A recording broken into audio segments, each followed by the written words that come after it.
We moved to Florida during Christmas vacation. A week later, I heard the frightening howls in the swamp for the first time. Night after night, the howls made me sit up in bed. I would hold my breath and wrap my arms around myself to keep from shivering. I would stare out my bedroom window at the chalk-colored full moon. And I would listen. What kind of creature makes such a cry? I would ask myself. And how close is it? Why does it sound as if it is right outside my window? The wails rose and fell like police car sirens. They weren't sad or mournful. They were menacing, angry. They sounded to me like a warning. Stay out of the swamp. You do not belong here. When my family first moved to Florida, to our new house at the edge of the swamp, I couldn't wait to explore. I stood in the backyard with the binoculars my dad had given me for my 12th birthday and gazed toward the swamp. Trees with slender, white trunks tilted over each other. Their flat, broad leaves appeared to form a roof, covering the swamp floor in blue shadow. Behind me, the deer paced uneasily in their wire mesh pen. I could hear them pawing the soft, sandy ground, rubbing their antlers against the walls of their pen.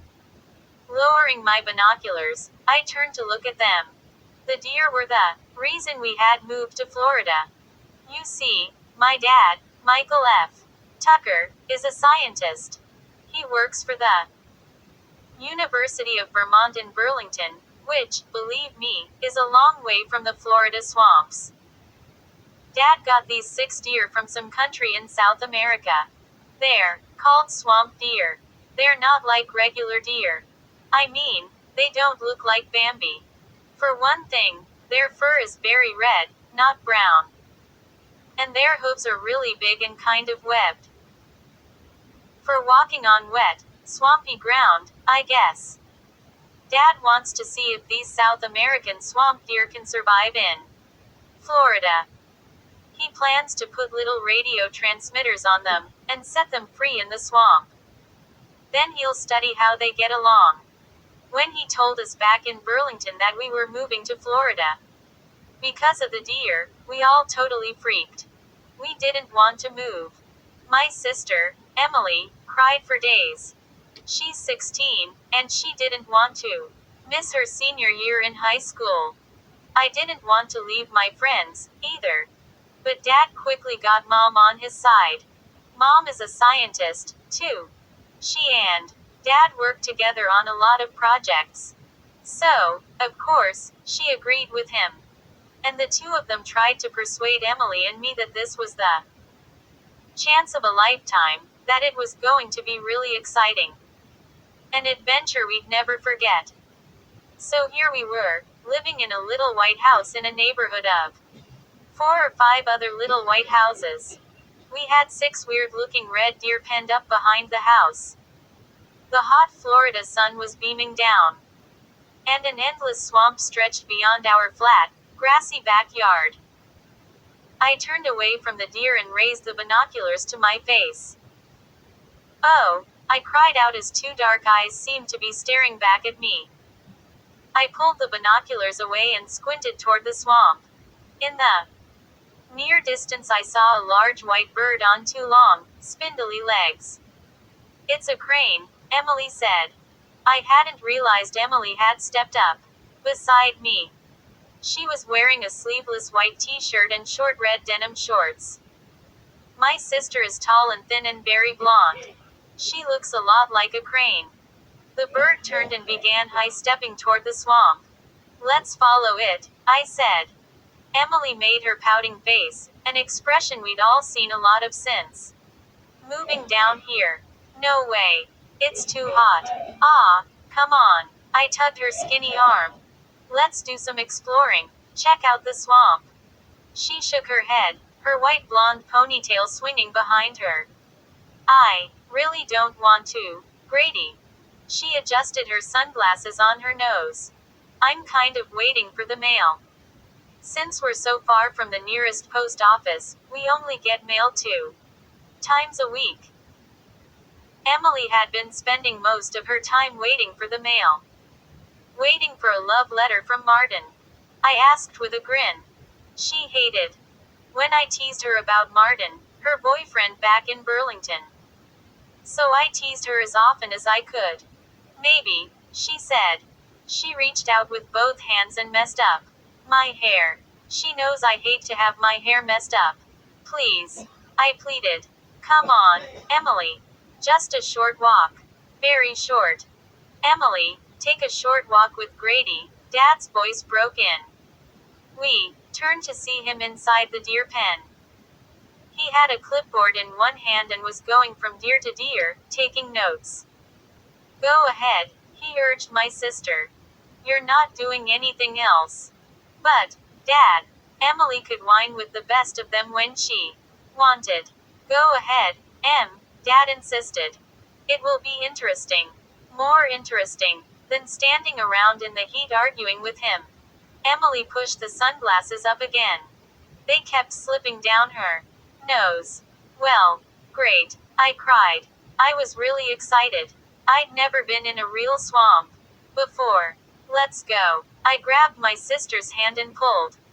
Emily reluctantly followed, a fretful expression on her face. I have a bad feeling about this, she muttered. My shadow slanting behind me, I hurried toward the low, tilting trees. Emily, what could go wrong? I asked. 2. It was hot and wet under the trees. The air felt sticky against my face. The broad palm leaves were so low, I could almost reach up and touch them. They nearly blocked out the sun, but shafts of yellow light broke through, beaming down on the swamp floor like spotlights. Scratchy weeds and fern leaves brushed against my bare legs. I wished I'd worn jeans instead of shorts. I kept close to my sister as we made our way along a narrow, winding trail. The binoculars, strapped around my neck, began to feel heavy against my chest. I should have left them at home, I realized. It's so noisy here, Emily complained, stepping over a decaying log. She was right. The most surprising thing about the swamp was all the sounds.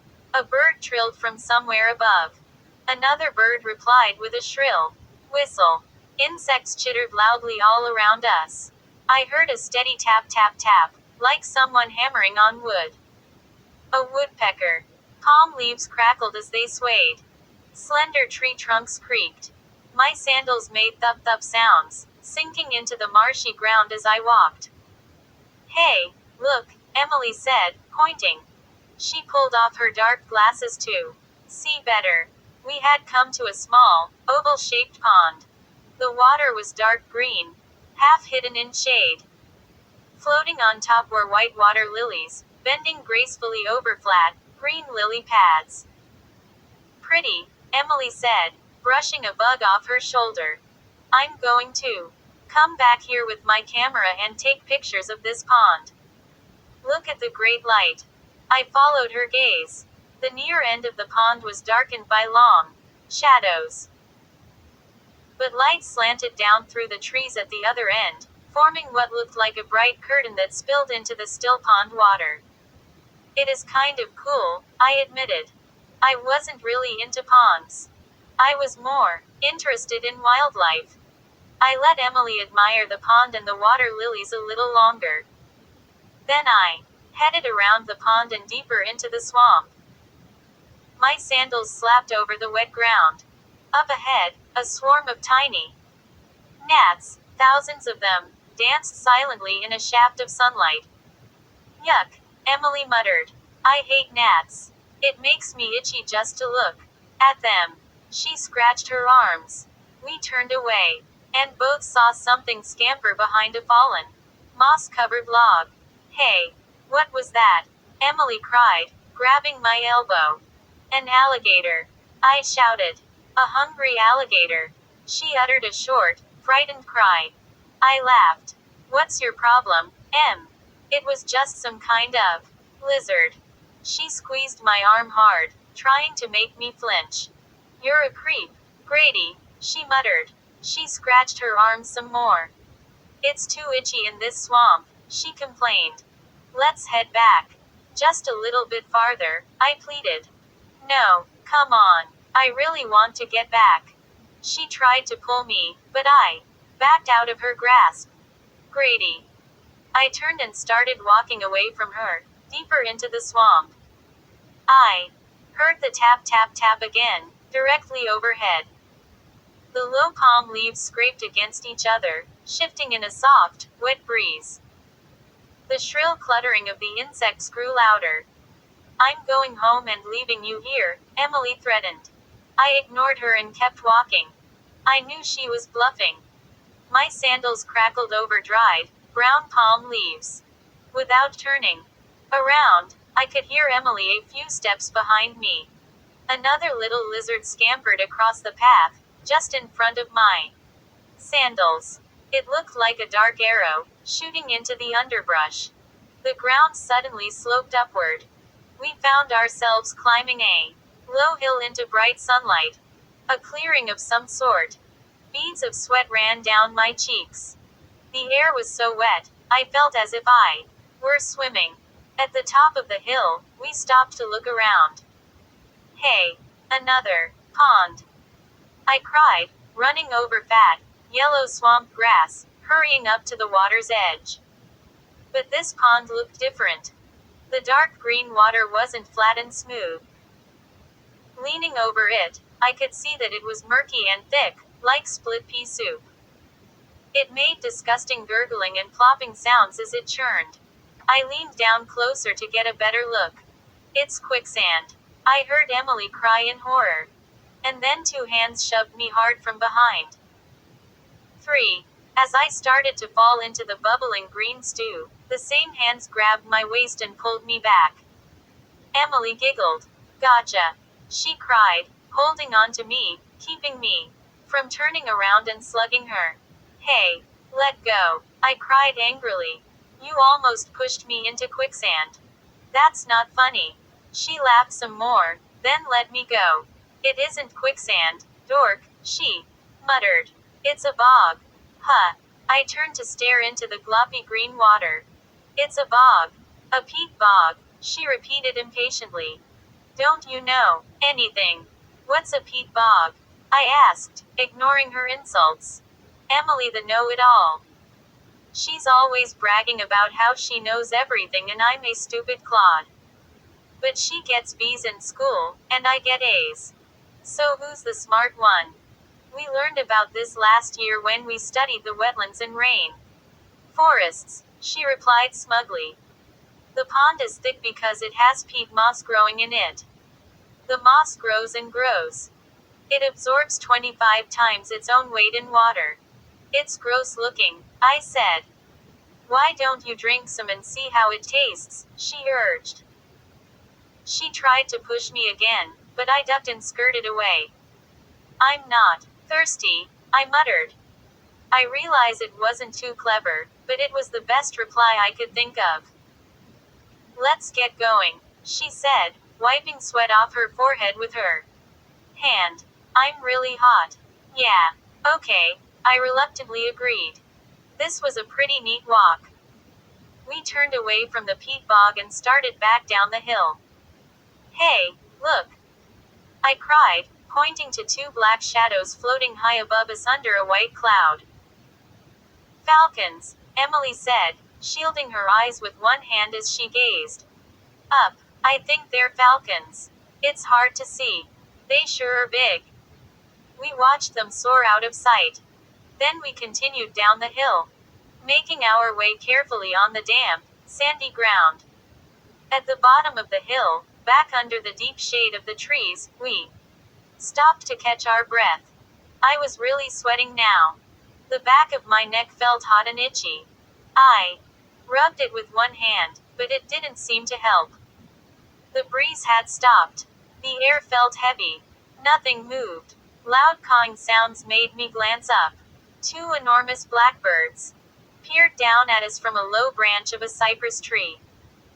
They cawed again, as if telling us to go away. This way, Emily said with a sigh. I followed her, feeling prickly and itchy all over. I wish we had a swimming pool at our new house, I said.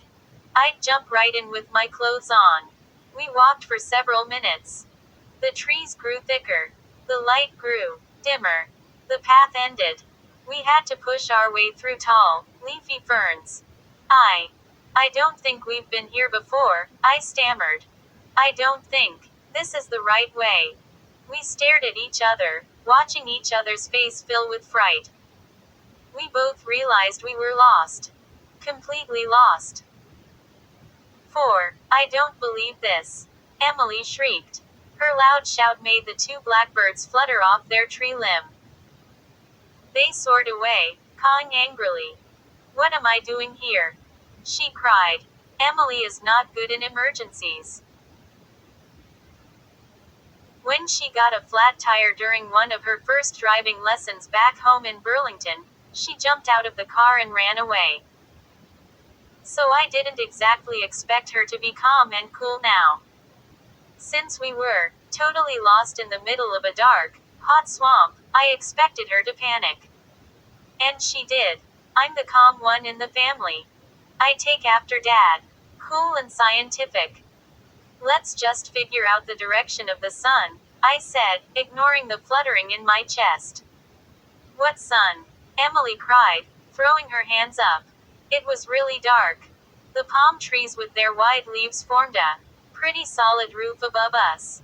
Well, we could check out some moss, I suggested. The fluttering in my chest was growing stronger. Isn't moss supposed to grow on the north side of trees? East side, I think, Emily muttered. Or is it the west? I'm pretty sure it is the north, I insisted, gazing around. Pretty sure.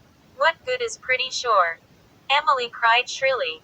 Forget the moss, I said, rolling my eyes. I'm not even sure what moss looks like. We stared at each other for a long time. Didn't you used to carry a compass with you wherever you went? Emily asked, sounding a little shaky. Yeah. When I was 4, I replied. I can't believe we were so stupid, Emily wailed. We should have worn one of the radio transmitters. You know. For the deer. Then Dad could track us down. I should have worn jeans, I muttered, noticing some tiny red bumps along my calf. Poison ivy. Some kind of rash. What should we do? Emily asked impatiently, wiping sweat off her forehead with her hand. Go back up the hill, I guess, I told her. There were no trees there. It was sunny. Once we see where the sun is, we can figure out the direction to get back. But which way is the hill? Emily demanded. I spun around. Was it behind us? To our right. A cold chill ran down my back as I realized I wasn't sure. I shrugged. We're really lost, I murmured with a sigh. Let's go this way, Emily said, starting to walk away. I just have a feeling this is the way. If we come to that bog, we'll know we're going right. And if we don't? I demanded. We'll come to something else, maybe, she replied. Brilliant. But I didn't see any good in arguing with her. So I followed. We walked in silence, the shrill ringing of the insects on all sides, the calls of birds startling us from above. After a short while, we pushed our way through a clump of tall, stiff reeds. Have we been here before? Emily asked. I couldn't remember. I pushed a reed away to step through and realized it had left something sticky on my hand. Yuck. Hey, look. Emily's excited cry made me glance up from the sticky green gunk that clung to my hand. The bog. It was right in front of us. The same bog we had stopped at before. Yay, Emily cried. I knew I was right. I just had a feeling. The sight of the gurgling green pond cheered us both up. Once past it, we began to run. We knew we were on the right path, nearly home. Way to go, I cried happily, running past my sister. Way to go, I was feeling really good again. Then something reached up, grabbed my ankle, and pulled me down to the swampy ground. 5. I hit the ground hard, landing on my elbows and knees. My heart leapt into my mouth. I tasted blood. Get up. Get up. Emily was screaming. It has got me. I cried in a tight, trembling voice. The fluttering in my chest had become a pounding. Again, I tasted blood. I raised my eyes to see Emily laughing. Laughing. It's just a tree root, she said, pointing. I followed the direction of her finger. And instantly realized I hadn't been pulled down. I had tripped over one of the many upraised tree roots that arched over the ground. I stared at the bone-like root. It was bent in the middle and looked like a skinny, white leg. But what was the blood I tasted? I felt my aching lip. I had bitten it when I fell. With a loud groan, I pulled myself to my feet. My knees ached. My lip throbbed. Blood trickled down my chin. That was pretty clumsy, Emily said softly. And then she added, "Are you okay?" She brushed some dried leaves off the back of my t-shirt. "Yeah, I guess," I replied, still feeling a little shaky. I really thought something had grabbed me. I forced a laugh. She rested a hand on my shoulder, and we started walking again. Slower than before, side by side. Slender beams of light poked down through the thick tree leaves, dotting the ground in front of us. It all looked unreal, like something in a dream. Some creature scampered noisily behind the tangle of low shrubs at our right. Emily and I didn't even turn to try to see it. We just wanted to get home. It didn't take us long to realize we were headed in the wrong direction. We stopped at the edge of a small, round clearing. Birds chattered noisily above us. A light breeze made the palm leaves scrape and creak. "What are those huge gray things?" I asked, lingering behind my sister. "Mushrooms, I think," she replied quietly. "Mushrooms as big as footballs," I murmured. We both saw the small shack at the same time. It was hidden in the shadow of two low cypress trees beyond the field. Of giant mushrooms at the other side of the clearing. We both gaped at it in surprise, studying it in shocked silence.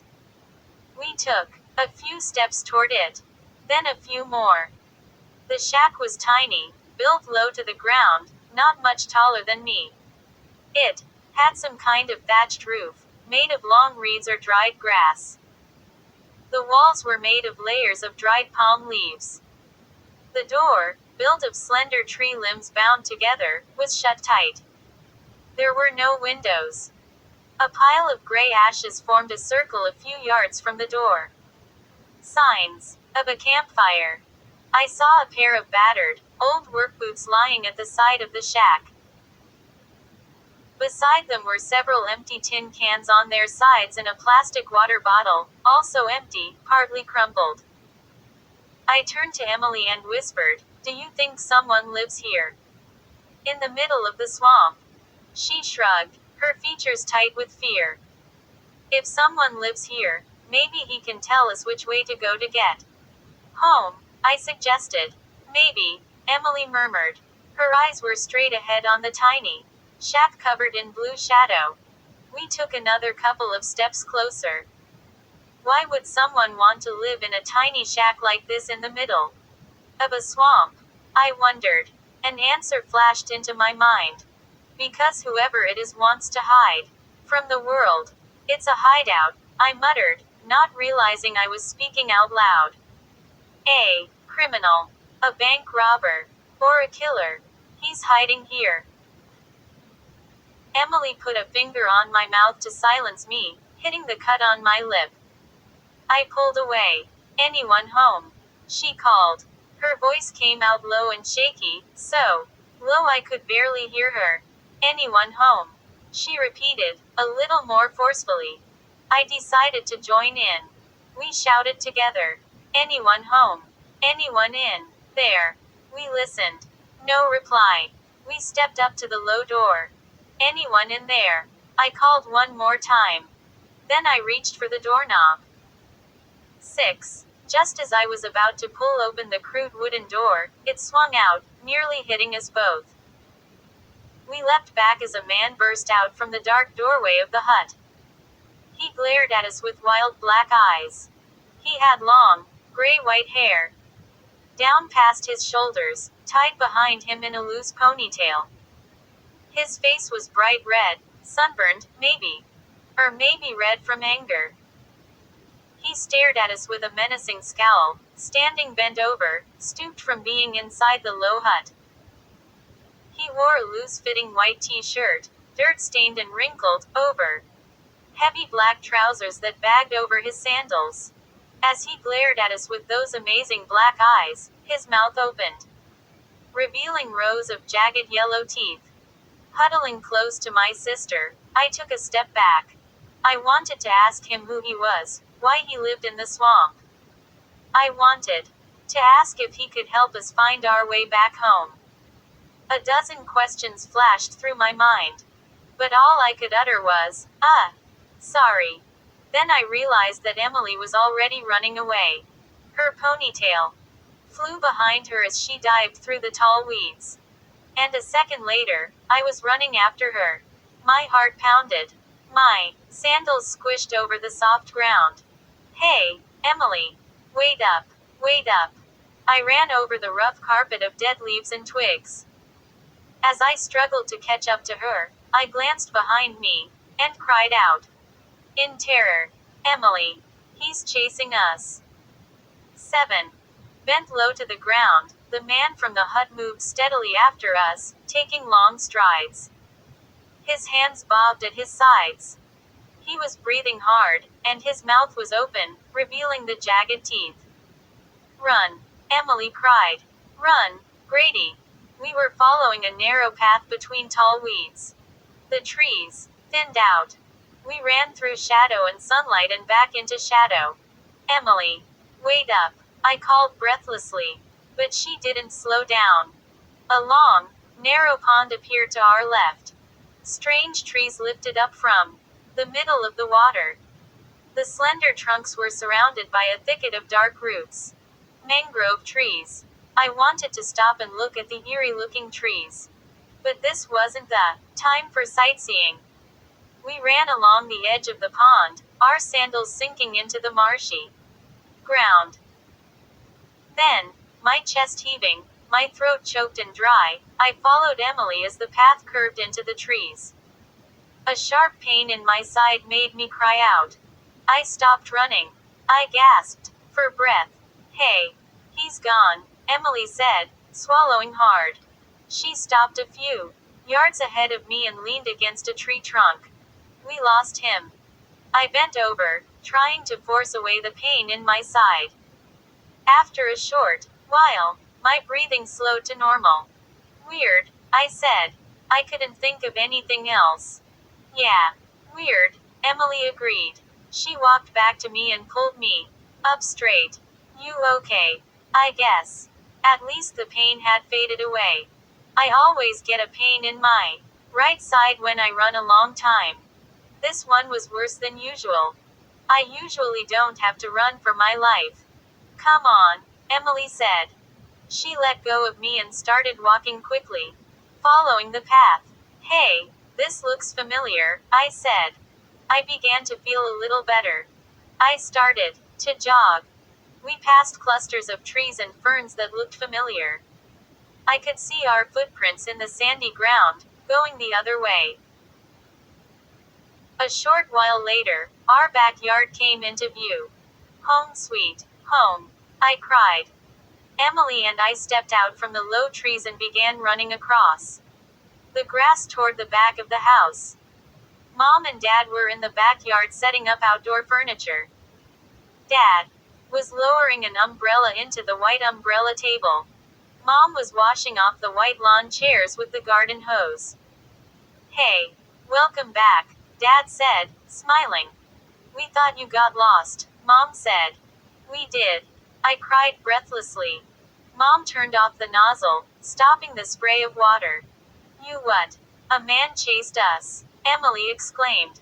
A strange man with long white hair.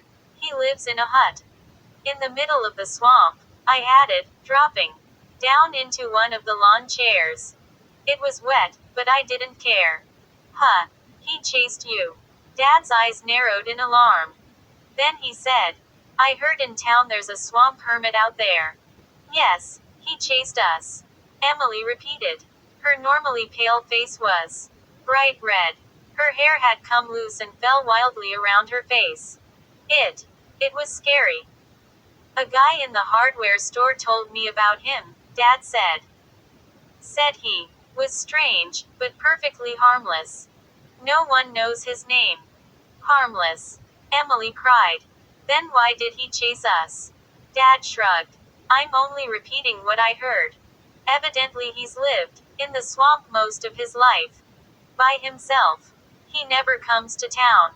Mom dropped the hose and walked over to Emily. She placed a hand on Emily's shoulder. In the bright sunlight, they looked like sisters. They're both tall and thin, with long, straight blonde hair. I look more like my dad. Wavy brown hair. Dark eyes. A little chunky. Maybe they shouldn't go back in the swamp by themselves, Mom said, biting her lower lip fretfully.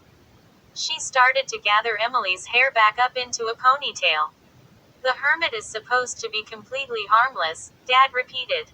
He was still struggling to lower the umbrella into the concrete base. Every time he lowered it, he missed the opening. Here, Dad, I'll help you. I scooted under the table and guided the umbrella stem into the base. Don't worry, Emily said. You won't catch me back in that swamp. She scratched both shoulders. I'm going to be itchy for the rest of my life. She groaned. We saw a lot of neat things, I said, starting to feel normal again. Peat bog and mangrove trees. I told you this was going to be an experience, Dad said, arranging the white chairs around the table. Some experience, Emily grumbled, rolling her eyes. I'm going in to take a shower. Maybe if I stay in it for an hour or so, I'll stop itching. Mom shook her head, watching Emily stomp toward the back door. This is going to be a hard year for Em, she muttered. Dad wiped his dirty hands on the sides of his jeans. Come with me, Grady, he said, motioning for me to follow him. Time to feed the deer. We talked more about the swamp at dinner. Dad told us stories about how they hunted and trapped the swamp deer that he was using for his experiment. Dad and his helpers searched the South American jungles for weeks. They used tranquilizer guns to capture the deer. Then they had to bring in helicopters to pull the deer out, and the deer were not too happy about flying. The swamp you two were exploring this afternoon, he said, twirling his spaghetti. Know what it is called? Fever swamp. That's what the local people call it, anyway. Why? Emily asked. Because it is so hot in there.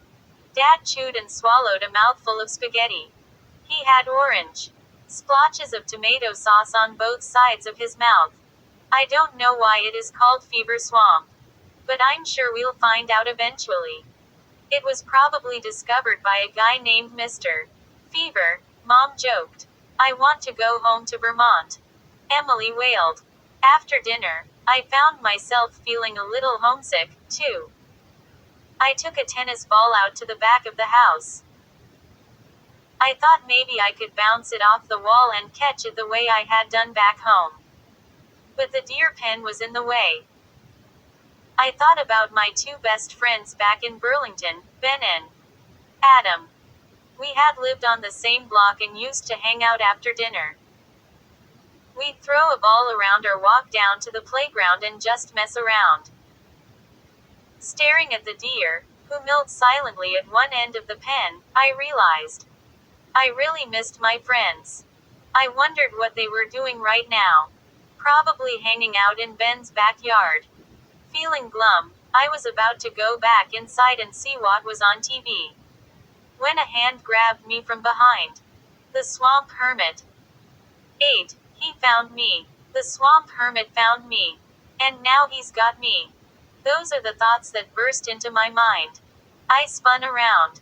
and uttered a startled cry when I saw that it wasn't the swamp hermit. It was a boy. Hi, he said. I thought you saw me. I didn't mean to scare you. He had a funny voice, gravelly and hoarse. Oh, that's okay, I stammered. I saw you in your yard, he said. I live over there. He pointed to the house 2 doors down. You just moved in. I nodded. Yeah, I'm Grady Tucker. I slapped the tennis ball into my hand. What's your name? Will. Will Blake, he said in his hoarse voice. He was about my height, but he was heavier, bigger somehow. His shoulders were broader. His neck was thicker. He reminded me of a football lineman. He had dark brown hair, cut very short. It stood straight up on top, like a flat top, and was swept back on the sides. He wore a blue and white striped t-shirt and denim cutoffs. How old are you? He asked. 12, I answered. Me, too, he told me, glancing over my shoulder at the deer.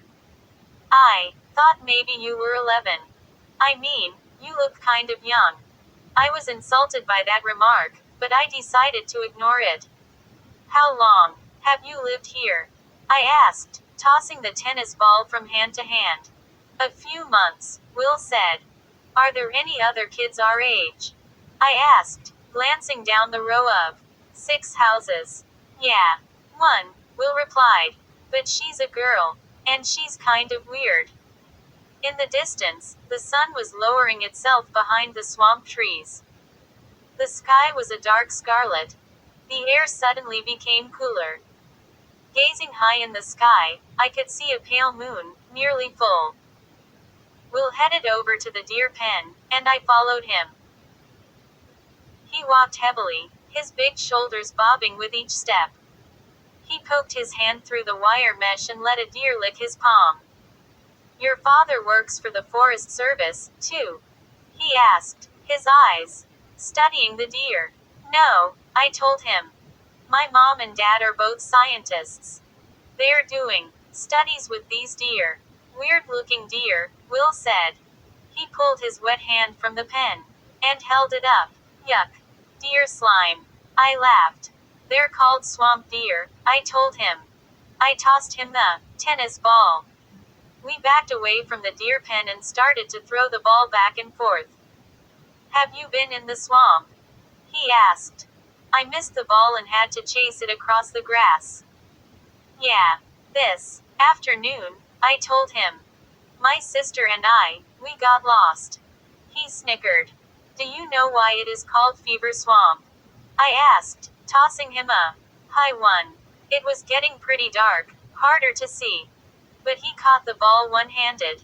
Yeah, my dad told me the story, Will said. I think it was 100 years ago. Maybe longer. Everyone in town came down with a strange fever.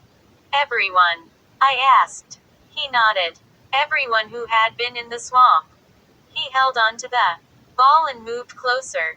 My dad said the fever lasted for weeks, sometimes even months. And lots of people died from it. That's horrible, I murmured, glancing across the backyard to the darkening trees at the swamp edge. And those who didn't die from the fever began acting very strange. Will continued.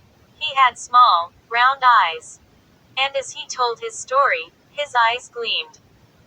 They started talking crazy, not making any sense, just saying nonsense words. And they couldn't walk very well. They'd fall down a lot or walk around in circles. Weird, I said, my eyes still trained on the swamp. The sky darkened, from scarlet to a deep purple. The nearly full moon seemed to glow brighter. Ever since that time, they called it Fever Swamp, Will said, finishing his story. He flipped the tennis ball to me. I'd better get home. Did you ever see the swamp hermit? I asked. He shook his head. No, I heard about him, but I've never seen him. I did, I told him. My sister and I saw him this afternoon. We found his hut. That's cool, Will exclaimed. Did you talk to him or anything? No way, I replied. He chased us. He did. Will's expression turned thoughtful. Why? I don't know. We were pretty scared, I admitted. I've got to go, Will said. He started jogging toward his house. Hey, maybe you and I can go exploring in the swamp together, he called back. Yeah. Great, I replied. I felt a little cheered up. I'd made a new friend. Maybe it won't be so bad living here, I thought.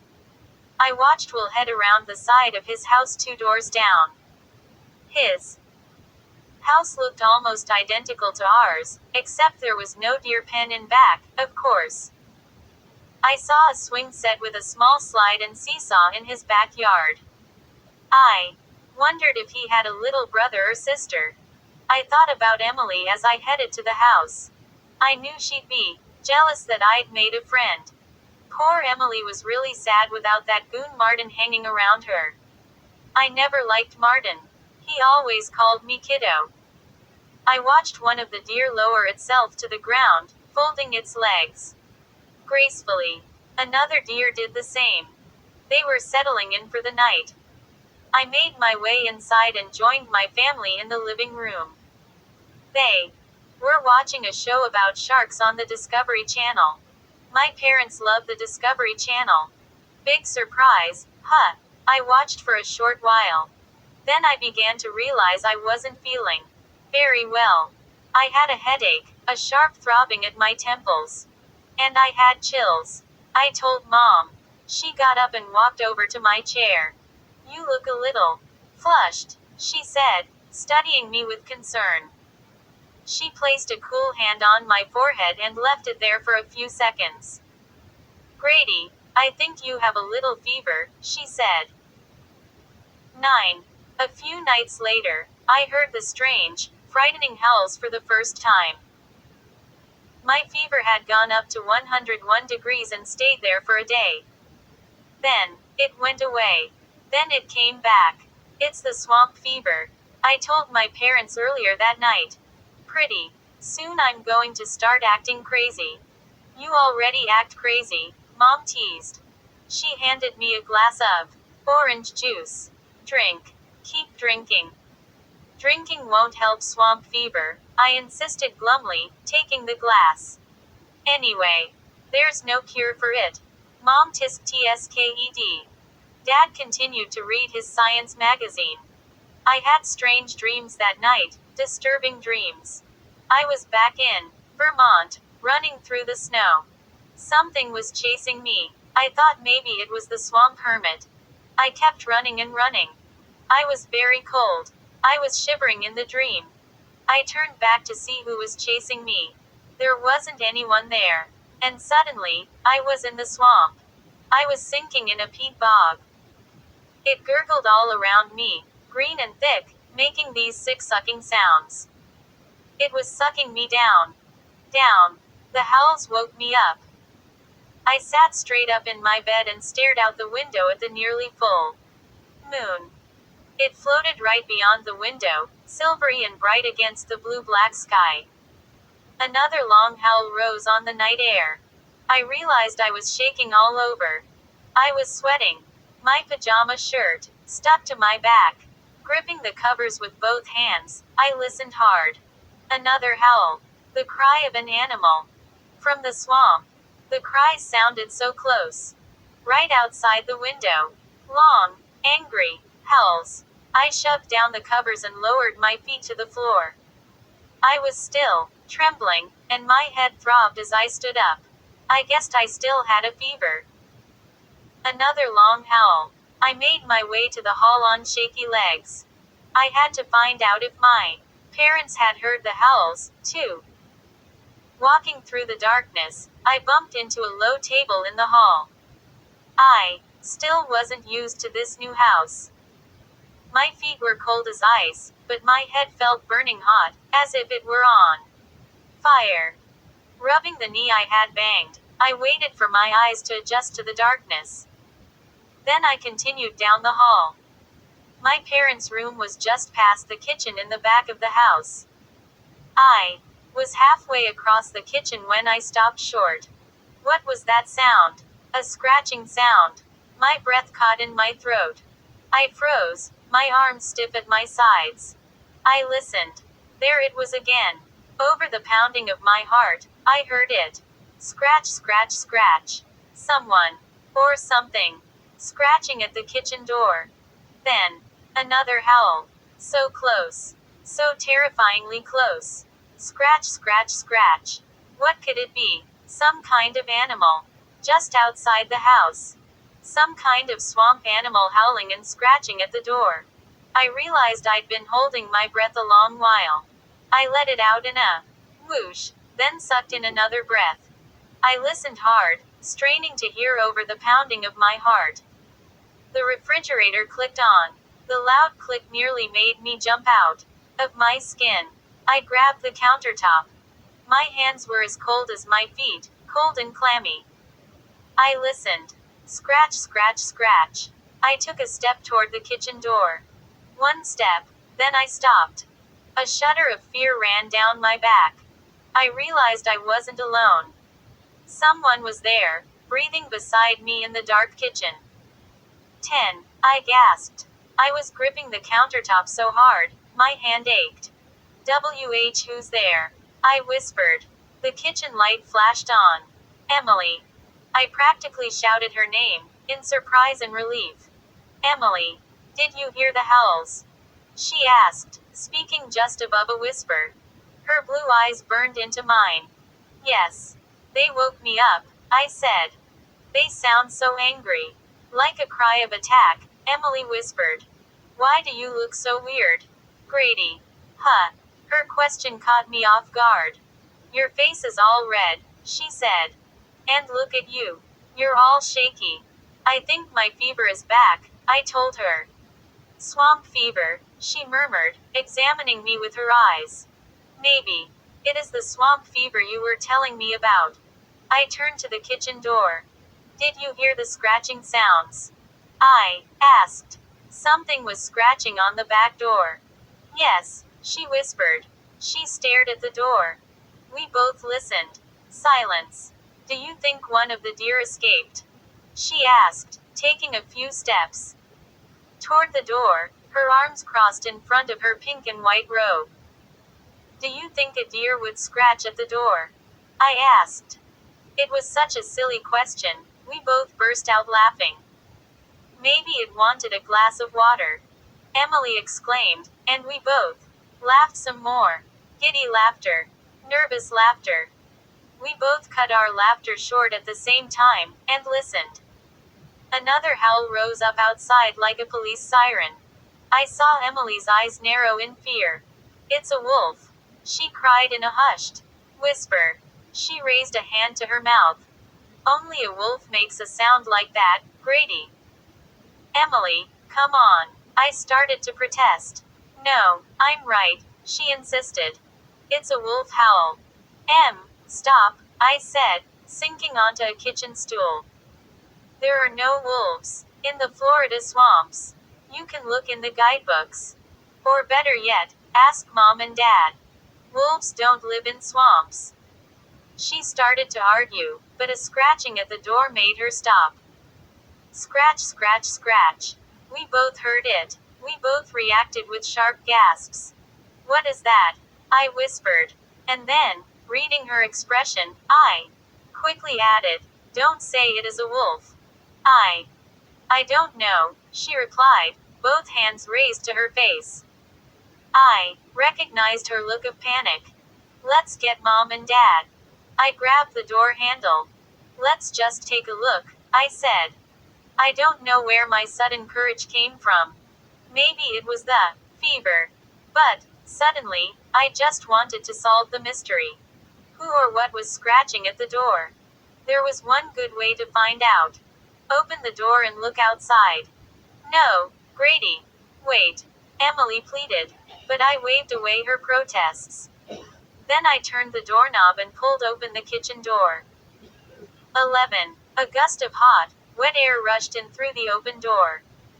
The chirp of cicadas greeted my ears. Holding onto the door, I peered into the darkness of the backyard. Nothing. The nearly full moon, yellow as a lemon, floated high in the sky. Thin wisps of black clouds drifted over it. The cicadas stopped suddenly, and all was quiet. Too quiet.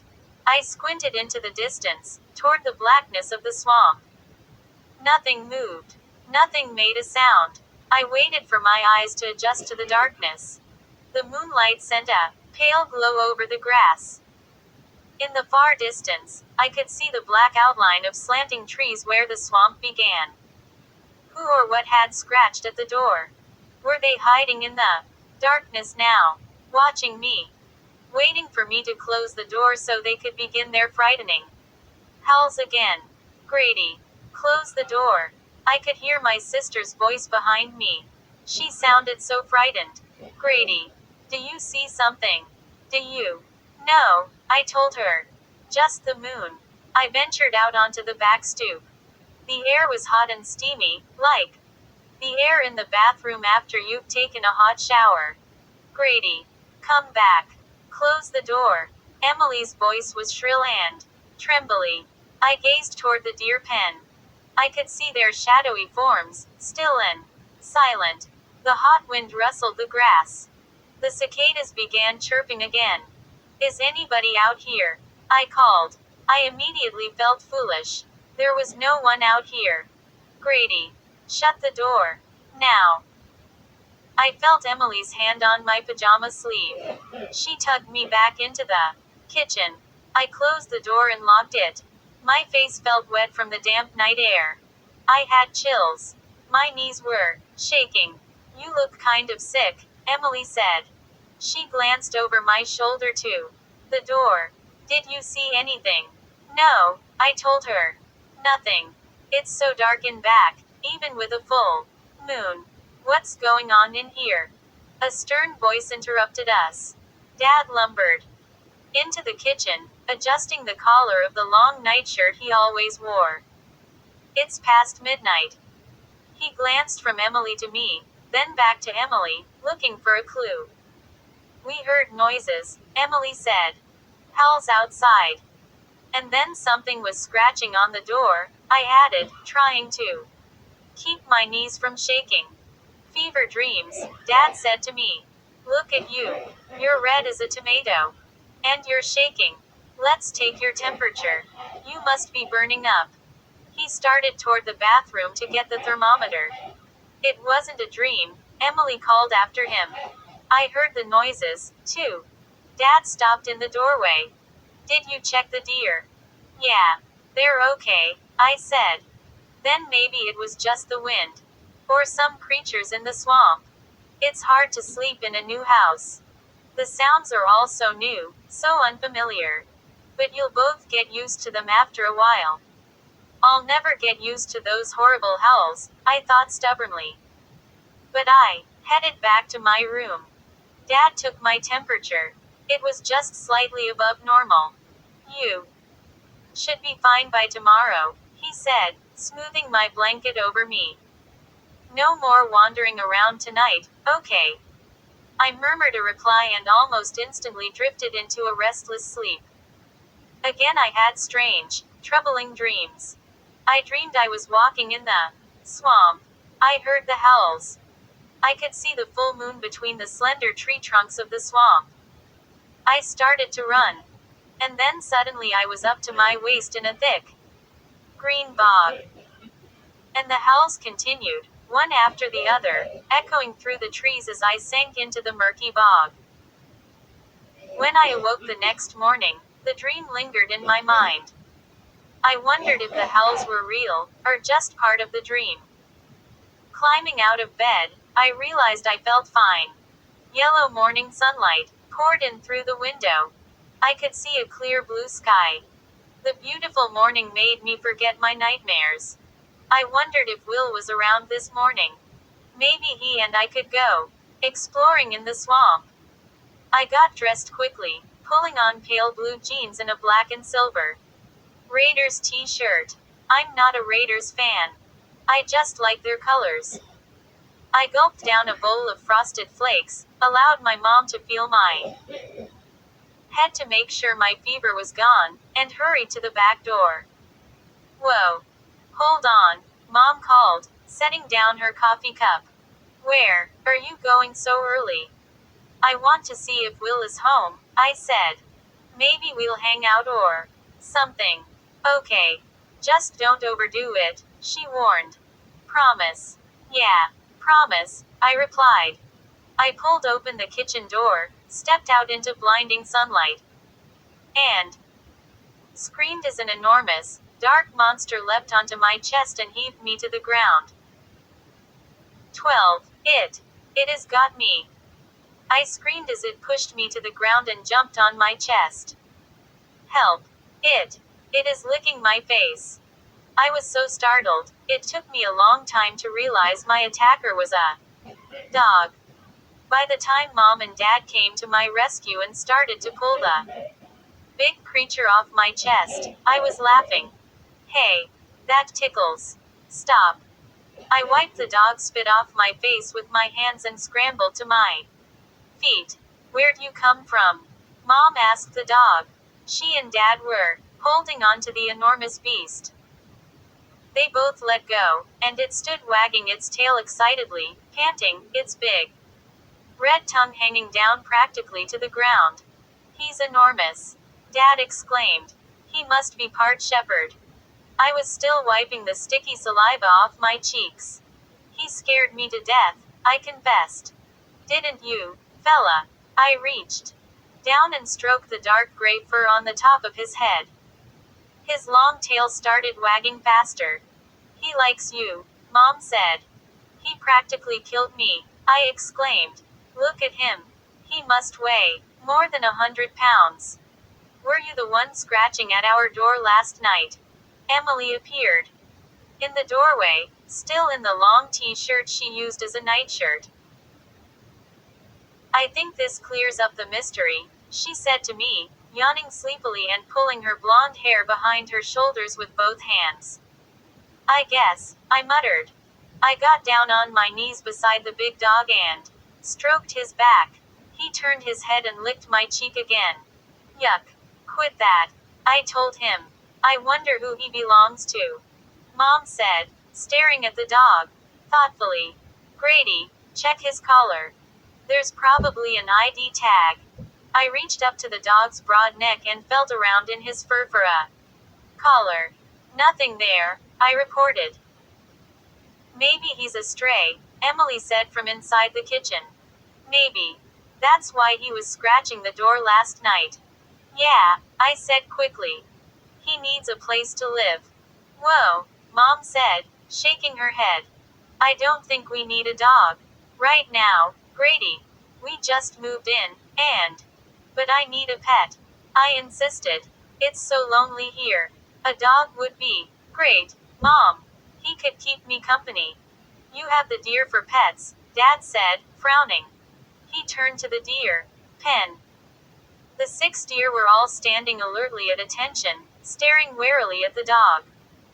You can't walk a deer, I protested. Besides, you're going to set the deer free, right? The dog probably belongs to someone, Mom said.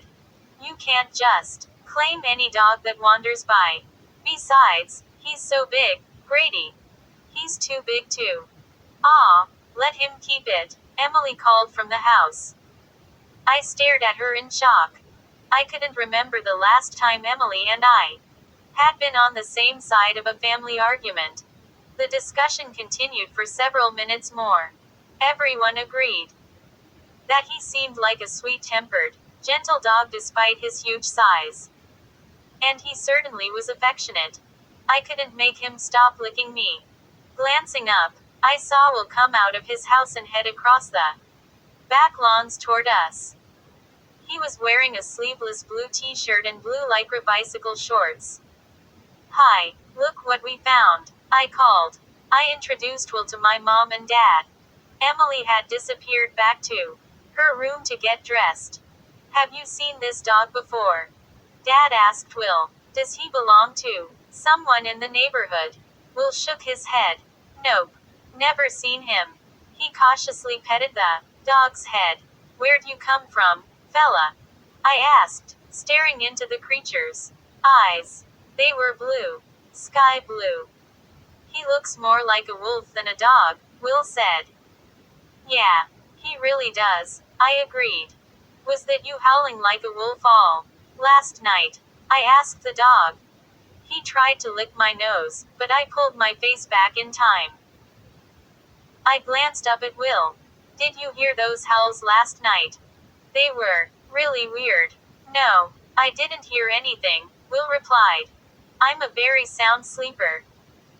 My dad comes into my room and shouts through a megaphone to wake me up in the morning. Really? We all laughed. He really does look like a wolf, Mom commented, staring at the dog's blue eyes. Wolves are skinnier, Dad remarked.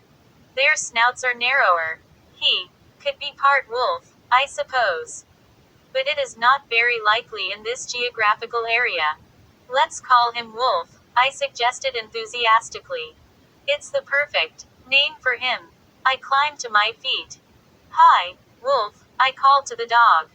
Wolf. Hi, Wolf. His ears perked straight up. See, he likes the name, I exclaimed. Wolf. Wolf. He barked at me, a single yip. Can I keep him? I asked. Mom and Dad exchanged long glances. We'll see, Mom said. That afternoon, Will and I headed to the swamp to do some exploring. My nightmares about the swamp lingered in my mind. But I did my best to force them away. It was a blazing hot day. The sun burned down in a clear, cloudless sky. As we crossed my backyard, I hoped it would be cooler in the leafy shade of the swamp. I glanced back at Wolf. He was napping in the hot sunlight on his side. His forelegs stretched straight out in front of him. We had fed him before lunch, some leftover roast beef scraps from our dinner the night before.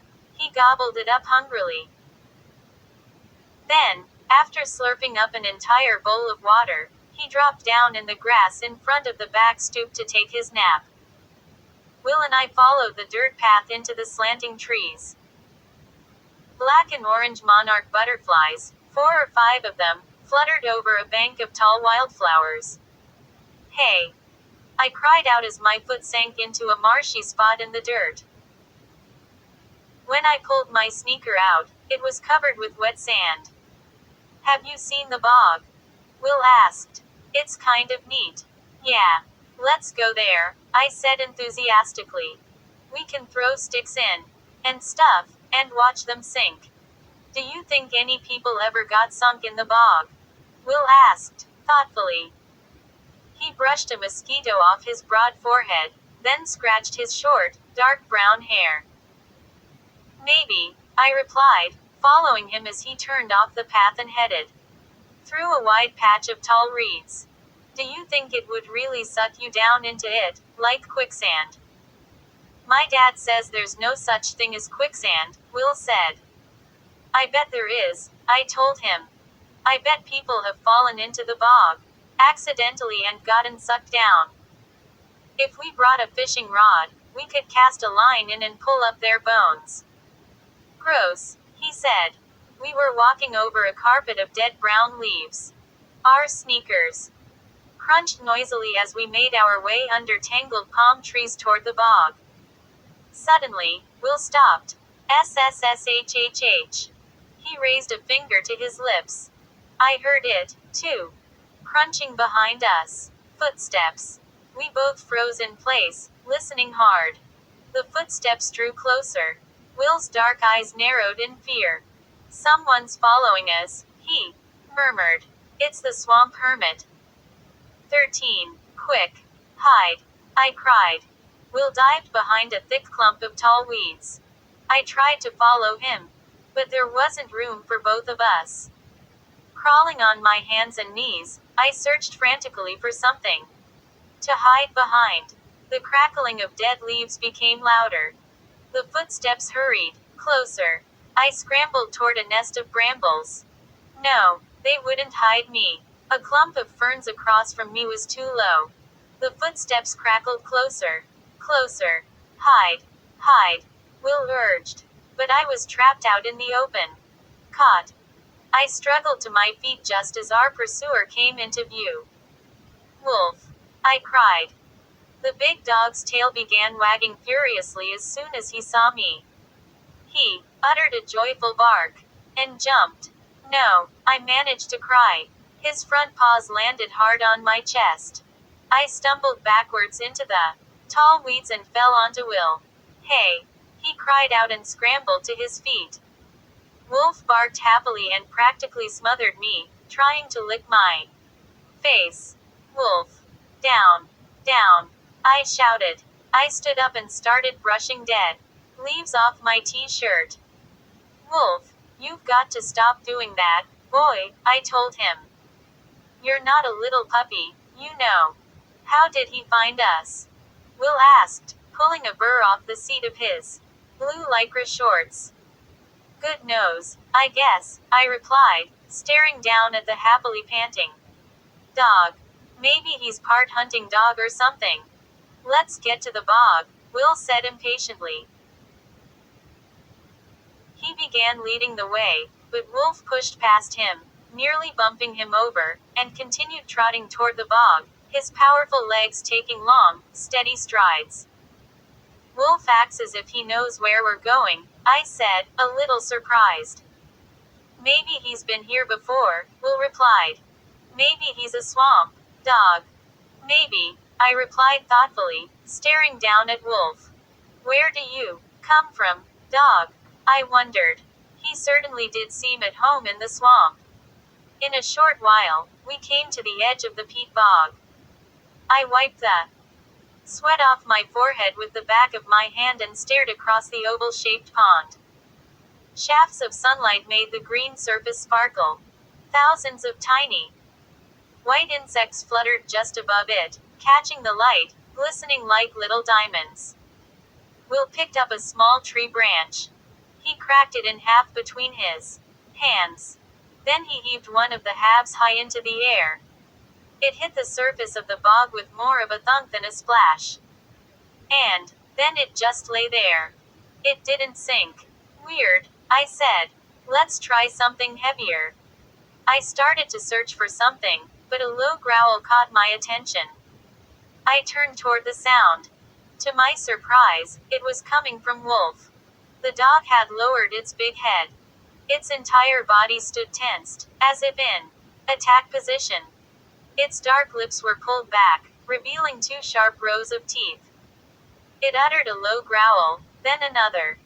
I think he senses danger, Will said softly. 14. Wolf uttered another menacing growl, baring his jagged teeth.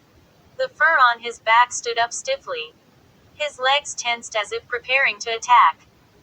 The sound of crackling twigs made me raise my eyes. I saw a gray figure darting behind tall weeds on the other side of the bog. Who's that? Will whispered. I stared straight ahead, unable to speak. Is that? Will started. Yes, I managed to choke out. It's him. The swamp hermit. I dropped quickly to my knees, hoping to keep out of view. But had he already seen us? Had he been there at the other side of the bog all along? Will must have been sharing my thoughts. Has that weirdo been spying on us? He demanded, huddling beside me. Wolf uttered a quiet growl, still frozen in place, ready to attack. Keeping low, I scooted closer to the dog. For protection, I guess. I watched the strange man as he made his way through the weeds. His long, gray-white hair was wild, standing straight out around his face. He kept glancing behind him as he walked, as if making sure he wasn't being followed. He carried a brown sack over one shoulder. He turned his gaze in our direction. I dropped down lower, trying to hide behind Wolf, my heart pounding.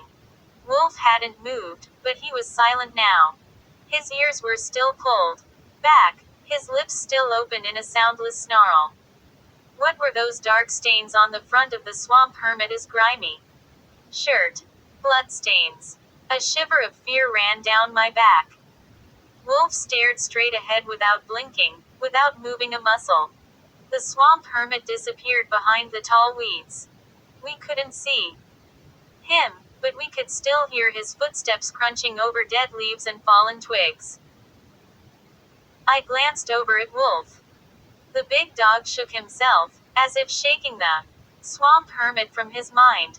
His tail wagged slowly. His body relaxed. He uttered soft whimpers, as if telling me how scared he had been.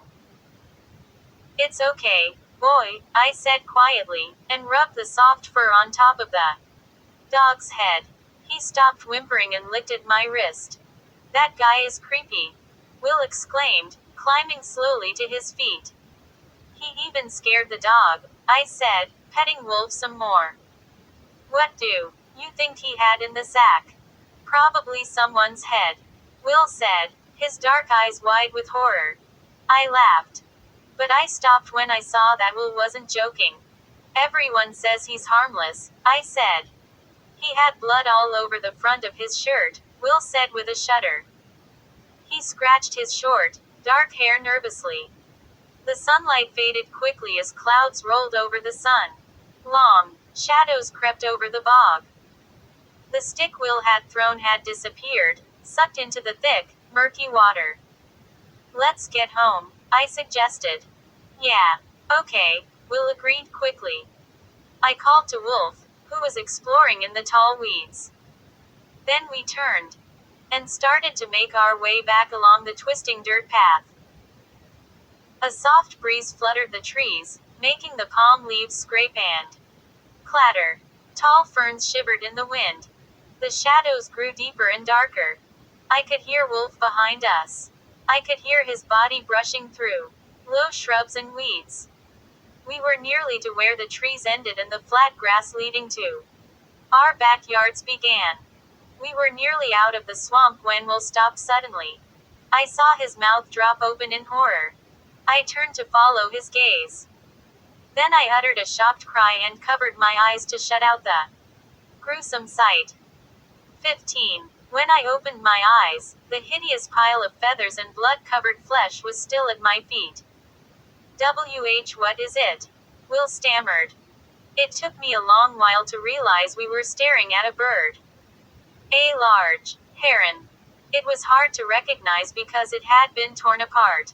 Long, white feathers were scattered over the soft ground. The poor bird's chest had been torn wide open. "The swamp hermit," Will cried. "Huh," I cried. I turned away from the hideous sight and tried to force the image from my mind. "That's why he had blood all over his shirt," Will declared. "But why would he rip a bird apart?" I asked weakly. Because he's a monster," Will exclaimed.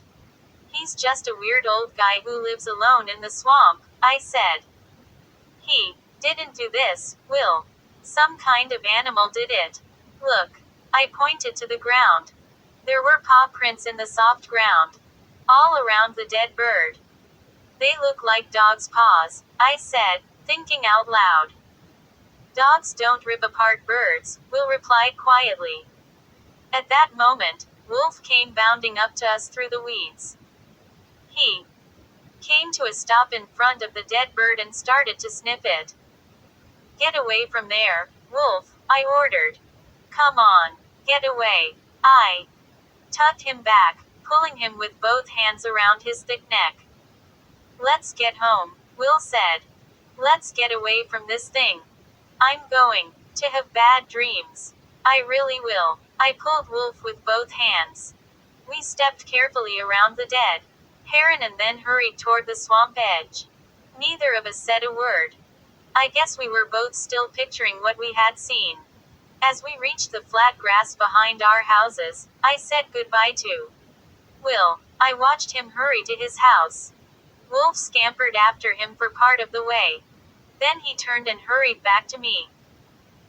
The late afternoon sun burned its way through the clouds. I shielded my eyes from the sudden brightness, and saw my dad working in the deer pen behind the house. "Hey, Dad." I ran toward him over the grass. He glanced up when I called to him. He was wearing denim cutoffs and a sleeveless yellow t-shirt. He had an Orlando Magic cap pulled down over his forehead. "What's up, Grady?" "Will and we saw a dead heron," I told him breathlessly. "Where?" "In the swamp," he asked casually. He pulled off the cap, wiped his forehead with the back of his hand, and replaced the cap. "Dad, it was torn apart," I cried. He didn't react. "That's part of life in the wild," he said, pulling up one of the deer's hooves to examine the bottom. "You know that, Grady. It can get pretty violent out there. We've talked about survival of the fittest and stuff like that." "No, Dad. This is different," I insisted. "The heron. It was ripped in, too. I mean, like someone took it, and..." "Another bird, maybe," Dad said, concentrating on the deer hoof. "A larger bird of prey. It could have been." "We saw the swamp hermit," I interrupted. "He had blood all over his shirt. Then we saw paw prints in the ground, all around the dead bird." "Grady, calm down," Dad said, setting down the deer's leg. "If you go exploring in the swamp, you're going to see a lot of frightening looking things. But don't let your imagination run away with you." "Will said it was done by a monster," I exclaimed. Dad frowned and scratched his head through the cap. "I see your new friend has a good imagination, too," he said quietly. That night, I was glad my parents agreed to let Wolf sleep in my room. I felt a lot safer with the big dog curled up on the rug beside my bed. I hadn't been able to shake the ugly picture of the dead heron from my mind. I watched some TV until dinner time. Then after dinner, I played a long chess game with Emily. But no matter what I did, I kept seeing the white feathers scattered over the ground, the torn apart bird lying crumpled on the path. So now I felt a little comforted with Wolf sleeping in the room. "You'll protect me, won't you, boy?" I whispered from my bed. He uttered a low snort. Light from the full moon spilled over him. Through the window, I saw that he was sleeping with his head resting on his two front paws. Then I drifted into a dreamless sleep. I don't know how long I slept. I was awakened some time later by a horrifying crash. I sat straight up with a startled gasp. The crash had come from the living room, I realized. Someone was breaking in. 16. Was it a burglar? I climbed out of bed, my heart pounding, and crept to the door. Another crash. A loud thump. Footsteps. Who is it?" I cried. My voice came out in a choked whisper. Keeping against the wall, I made my way slowly toward the living room. "Who's there?" I shouted. Mom and Dad and Emily met me in the dark hallway. Even in the darkness I could see the fear and confusion on their faces. I was the first to the living room. Pale yellow light from the full moon washed across the room. "Hey!" I called out. Wolf leapt against the big front window. His shoulders made a loud thud against the glass. "Wolf! Stop!" I cried. In the pale light, I saw what had caused the loud crash. Wolf had knocked over the table and a lamp that had stood in front of the window. He's trying to get outside," I stammered. I felt Dad's hand on the shoulder of my pajama shirt. "What a mess he's made," he murmured. "Wolf! Stop!" I called again. The big dog turned, breathing hard. His eyes glowed red in the moonlight through the window. "Why is he so desperate to get out?" Emily demanded. "We can't have him in the house if he does this every night," Mom said, her voice hoarse from sleep. The big dog lowered his head and let out an excited growl. His tail stood straight up behind him. "Open the front door. Let him out," Mom said, "before he wrecks the whole house." Dad hurried across the room and pulled open the door. Wolf didn't hesitate for a second. He bounded to the door and burst out. I ran to the window to watch him. But the big dog disappeared around The side of the house, running toward the backyard. He's heading to the swamp, I guessed. He tried to break right through the window, Mom said. Emily clicked on a lamp. He's so strong, he probably could have broken the window, she said quietly. Dad closed the front door. He yawned. Then he turned his gaze on me. You know what this means, don't you, Grady? I was still staring out at the full moon. No, what? Wolf will have to stay outdoors from now on, Dad said. He stooped and began picking up pieces of the broken lamp. But, Dad, I started to protest. He's too big and too restless to stay in the house, Dad continued. He handed the lamp pieces to Emily. Then he pulled the table right side up and returned it to its place in front of the window. Wolf didn't mean to break the lamp, I argued weakly. He'll break everything we have, Mom said quietly. He's just too big, Dad added. He'll have to stay outside, Grady. Why did he want out so desperately? Emily demanded. He's probably used to being outside, Dad told her. He'll be happier out there, he said, turning to me. Yeah, maybe, I replied glumly. I liked having Wolf sleep beside me in my bedroom. But I knew there was no way I could convince my parents to give the dog a second chance. Their minds were made up. And at least they were letting me keep Wolf. I pulled the vacuum cleaner out of the closet and plugged it in. Dad took the nozzle and began vacuuming up the tiny pieces of glass from the carpet. That crazy dog, I thought, shaking my head unhappily. What is his problem, anyway? When Dad finished, I carried the vacuum cleaner back to the closet. Now maybe we can all sleep in peace, Mom said, yawning. She was wrong. 17. I heard the frightening howls again a short while later. At first I thought I was dreaming them. But when I opened my eyes and gazed around my dark bedroom, the howls continued. Still half asleep, I gripped the covers with both hands and pulled them up to my chin. The howls sounded so close, as if they were right outside my window. They didn't seem like the cries of an animal. They were too angry, too deliberate, too human. Stop trying to frighten yourself, I thought. It's a wolf. It has to be some kind of swamp wolf. In the back of my mind, I knew it might be Wolf making those frightening sounds. But I kept pushing the thought away. Why would the dog howl like that? Dogs bark. They don't howl unless they're very sad or upset. I shut my eyes, wishing the frightening wails away. Suddenly, they stopped. Silence. Then I heard rapid thumps on the ground. Footsteps. Some kind of a struggle. I heard a short, terrifying cry. It cut off almost as soon as it began. It's right in back of the house, I realized. Wide awake now, I jumped out of bed, dragging the covers with me. I stumbled to the bedroom window and grabbed the windowsill. The full moon had risen high in the night sky.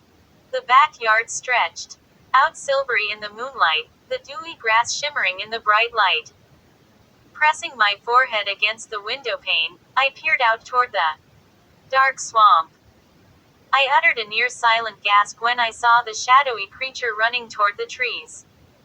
A large creature, running on all fours.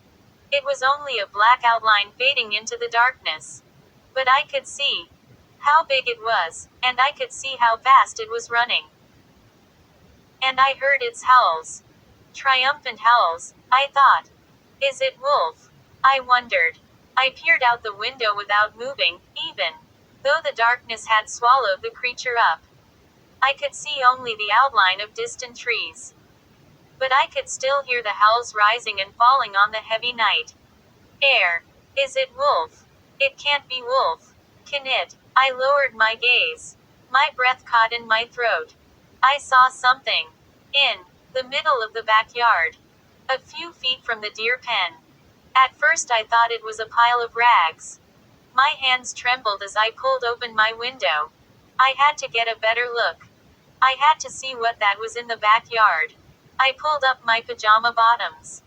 Then, gripping the windowsill, I lowered myself out the window onto the grass. The wet grass felt cold under my bare feet. I turned to the deer pen. The 6 swamp deer were standing tensely, huddled together against the house. Their dark eyes followed me as I began to creep across the grass. What is that thing? I wondered, staring into the silvery light. Is it just a pile of old rags?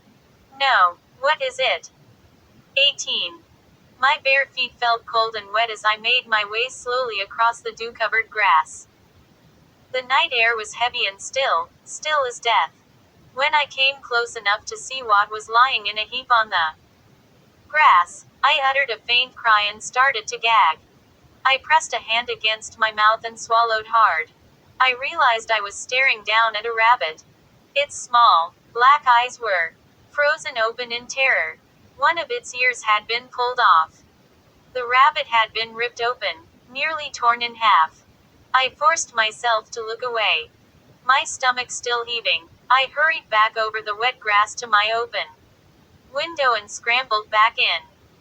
As I struggled to pull the window shut, the howls rang out again, rising triumphantly from the nearby swamp. After breakfast the next morning, I led Dad out to the backyard to show him the murdered rabbit. It was a bright, hot day, and a red sun climbed a pale, clear sky. As soon as we stepped off the back stoop, Wolf appeared from around the side of his house. His tail began wagging furiously. He came running excitedly to greet me, as if he hadn't seen me in years, leaping onto my chest, nearly knocking me over. Down, Wolf! Down! I cried, laughing as the dog stretched to lick my face. Your dog is a killer, a voice said behind me.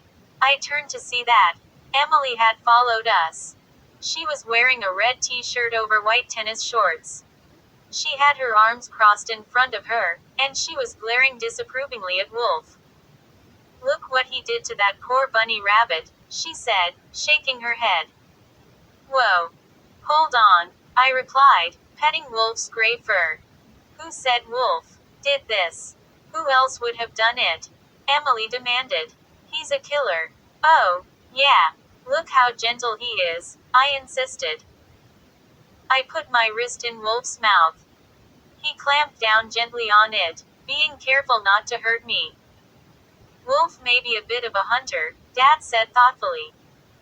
He had been staring down at the rabbit, but now he turned his glance to the deer pen.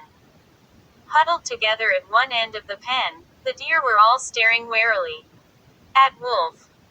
They had their heads lowered cautiously as they followed the dog's every move. I'm glad they're safe inside that pen, Dad said softly. Dad, you have to get rid of this dog, Emily said shrilly. No way, I cried. I turned angrily to my sister. You have no proof that Wolf did anything wrong, I shouted. No proof at all. You have no proof that he didn't do it, Emily replied nastily. Of course he didn't, I cried, feeling myself lose control. Didn't you hear the howls last night? Didn't you hear those frightening howls? It wasn't a dog howling like that. Dogs don't howl like that. Then what was it? Emily demanded. I heard them, too, Dad said, stepping between us. They sounded more like wolf howls. Or maybe a coyote. See, I told Emily. But I'd be very surprised to find a wolf or coyote in this area, Dad continued, gazing out toward the swamp. Emily still had her arms crossed tightly over her chest. She gazed down at Wolf and shuddered. He's dangerous, Dad. You really have to get rid of him. Dad walked over and patted Wolf's head. He scratched Wolf under the chin. Wolf licked Dad's hand. Let's just be careful around him, Dad said. He seems very gentle, but we don't really know anything about him.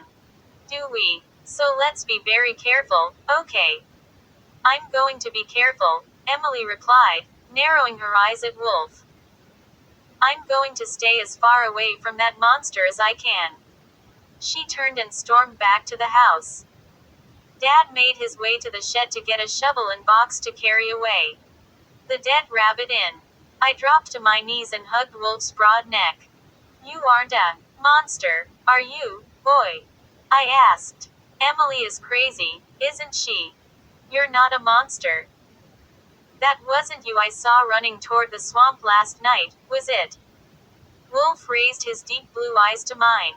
He stared hard at me. He seemed to be trying to tell me something. But I had no idea what it could be. 19. That night I didn't hear the howls. I woke up in the middle of the night and stared out the window. Wolf was gone, probably exploring the swamp. In the morning, I knew he'd come running back to greet me as if I were a long-lost friend. The next morning Will showed up just as I was giving Wolf his breakfast, a big bowl of crunchy, dry dog food. Hey, what's up? Will asked, his usual greeting. Nothing much, I said. I rolled up the top of the big bag of dog food and dragged it back into the kitchen. Wolf stood over his bowl, his head lowered, chewing noisily away. I pushed open the screen door and returned to Will. He was wearing a dark blue muscle shirt and black lycra bike shorts. He had a green and yellow Forest Service cap pulled down over his dark hair. Want to go exploring? He asked in his hoarse voice, watching Wolf hungrily gobble down his breakfast. You know, in the swamp. Yeah, sure, I said. I called inside to tell my parents where I was going. Then I followed Will across the back lawn toward the swamp. Wolf came scampering after us. He'd run past us, then let us catch up. Then he'd run in crazy zigzags in front of us, behind us, romping happily under the hot morning sun. Did you hear about Mr. Warner? Will asked. He stopped to pick up a long blade of grass and put it between his teeth. Who? Ed Warner, Will replied. I guess you haven't met the Warners yet. They live in the very last house. He turned and pointed behind us to the last white house at the end of the row of white houses. What about him? I asked, nearly tripping over Wolf, who had come rumbling past my feet. He's missing, Will replied, chewing on the grass blade. He didn't come home last night. Huh? From where? I asked, turning to stare at the Warners' house. Heat waves shimmered up from the grass, making the house appear to bend and quiver. From the swamp, Will replied darkly. Mrs. Warner called my mom this morning. She said Mr. Warner went hunting yesterday afternoon. He likes to hunt wild turkeys. He took me with him a couple times. He's real good at chasing them down. When he kills one, he hangs its feet up on his den wall. He does. I cried. It sounded pretty gross to me. Yeah, you know. Like a trophy, Will continued. Anyway, he went hunting wild turkeys in the swamp yesterday afternoon, and he hasn't come home. Weird, I said, watching Wolf stop at the edge of the trees. Maybe he got lost. No way, Will insisted, shaking his head. Not Mr. Warner. He's lived here a long time. He was the first one to move here. Mr. Warner wouldn't get lost. Then maybe the werewolf got him, called a strange voice behind us.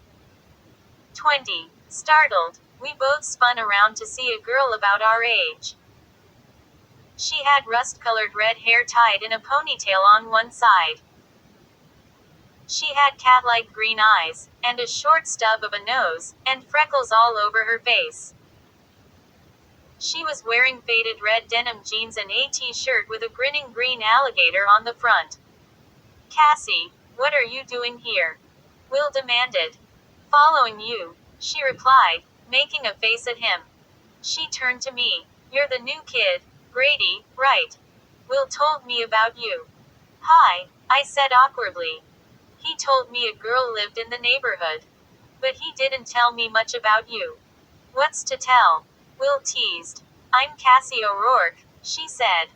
She shot up her hand and pulled the blade of grass from Will's mouth. Hey!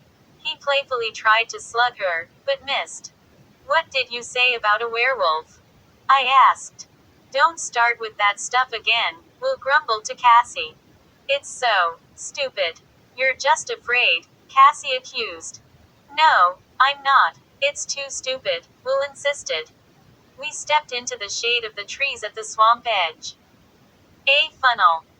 Cloud of white gnats whirred crazily in a shaft of light between the trees. There's a werewolf in the swamp, Cassie said, lowering her voice as we ducked past the gnats and moved deeper into the shade. And I'm going to flap my wings and fly to Mars, Will said. Sarcastically. Shut up, Will, Cassie snapped. Grady doesn't think it is stupid. Do you? I shrugged. I don't know, I said. I don't think I believe in werewolves. Will laughed. Cassie believes in the Easter Bunny, too, he said. Cassie socked him hard in the chest. Hey! Will cried out angrily as he staggered back. What's your problem? Mosquito, she said, pointing. A big one. I got him. Scowling, Will glanced down.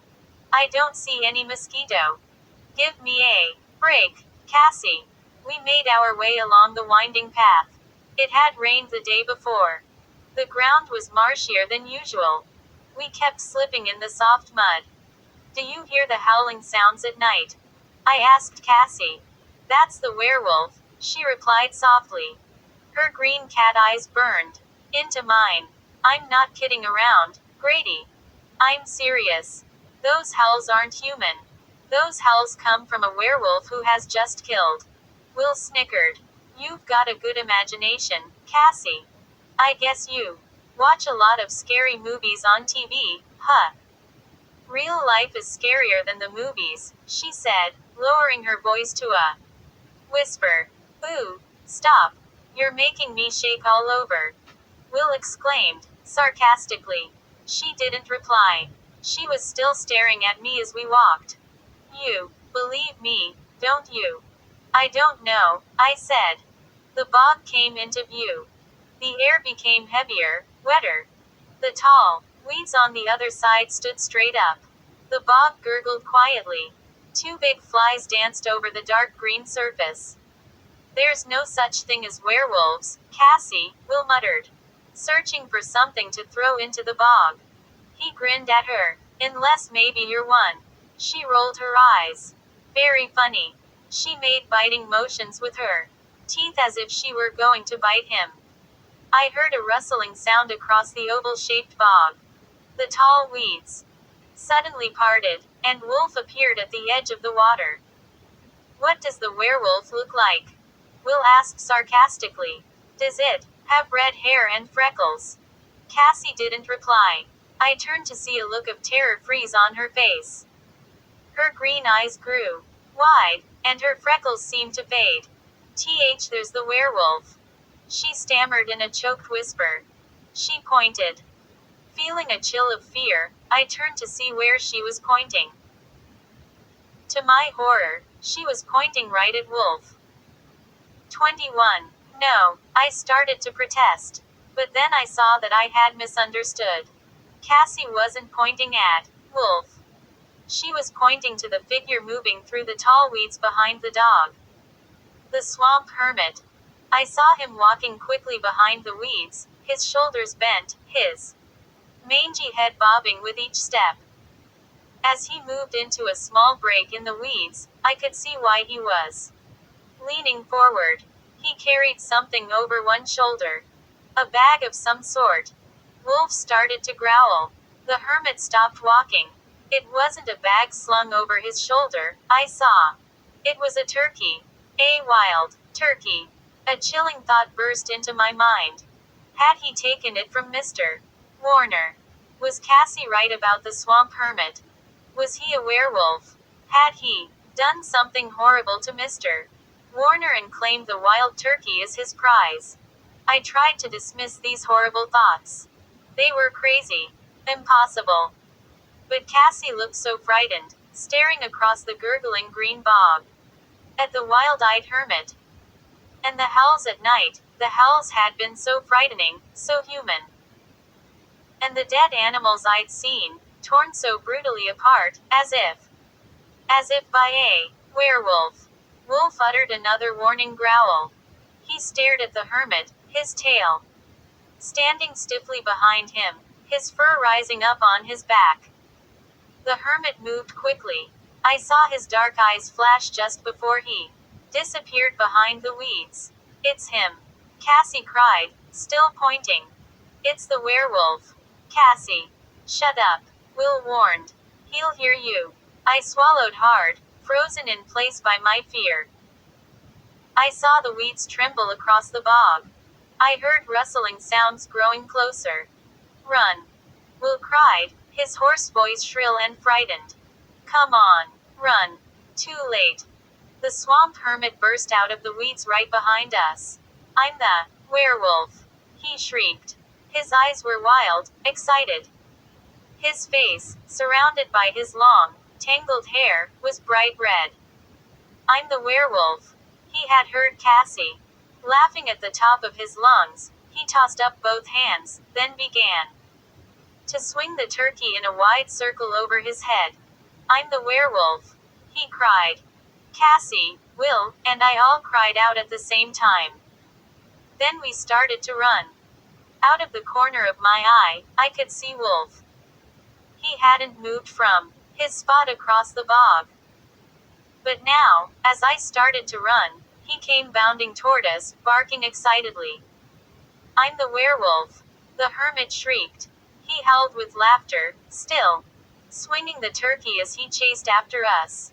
Leave us alone, Cassie cried, running beside Will a few steps ahead of me. Do you hear me? Leave us alone. Her pleas made the hermit howl again. My shoes slipped in the muddy ground. I turned back. He was gaining on me. Right behind me. Gasping for breath, I struggled to run faster. Sharp vines and heavy leaves slapped at my face and arms as I plunged forward. It was all a blur now. A blur of light and shade, trees and vines, tall weeds and sharp brambles. I'm the werewolf. I'm the werewolf. The crazed hermit's high-pitched wails of laughter echoed through the swamp. Keep going, Grady, I urged myself. Keep going. Then, with a terrified cry, I felt my feet slide out from under me. I fell face forward into the mud, landing hard on my hands and knees. He's got me, I realized. The werewolf has got me. 22. I tried frantically to scramble up from the mud. But I slipped again and tumbled forward with a splat. He's got me now, I thought. The werewolf has got me now.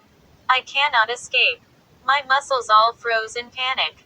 I struggled to crawl away. I turned back, expecting the hermit to grab me. But he had stopped several yards away. The turkey dangled to the ground as he stared down at me, a strange grin on his weathered face. Where was Wolf? I wondered. Wolf had been growling furiously at the swamp hermit. Why hadn't Wolf attacked? Help! Will! Cassie! I called desperately. Silence. They were gone. They were both probably out of the swamp by now. Running for home. I was alone. Alone to face the hermit. I stumbled to my feet, my eyes locked on his. Why was he grinning at me like that? Go on. Go, he murmured, gesturing with his free hand. Just teasing. You. What? My voice came out tiny and frightened. Go. I'm not going to bite you, he said. His grin faded. The light seemed to dim in his shiny black eyes. Wolf appeared behind him. The dog gazed up at the hermit, then lowered his eyes to the dead turkey. He barked once, a shrill yip.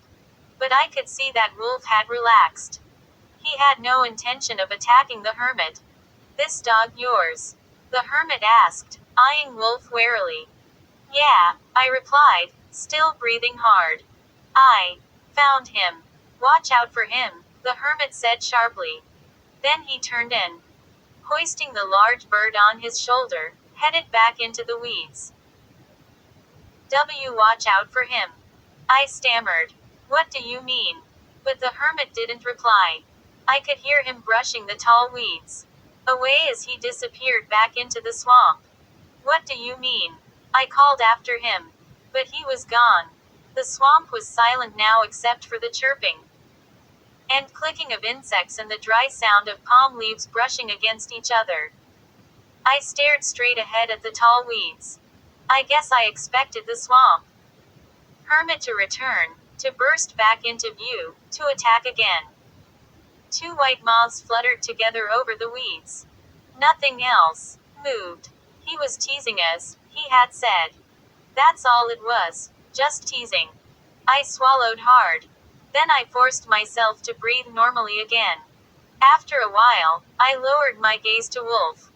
The dog was busily sniffing the ground where the hermit had stood. Wolf, why didn't you protect me? I scolded. The dog glanced up, then returned to his sniffing. Hey, dog, are you a big coward? I asked, brushing at the wet dirt on the knees of my jeans. Is that your problem? You sound real tough, but you're actually a big chicken. Wolf ignored me. I turned and headed home, thinking about the hermit's warning. As I made my way along the narrow path, I could hear Wolf running through the weeds and tall grass, following close behind. Watch out for him, the hermit had said. Was he teasing about that, too? Was he just trying to scare me?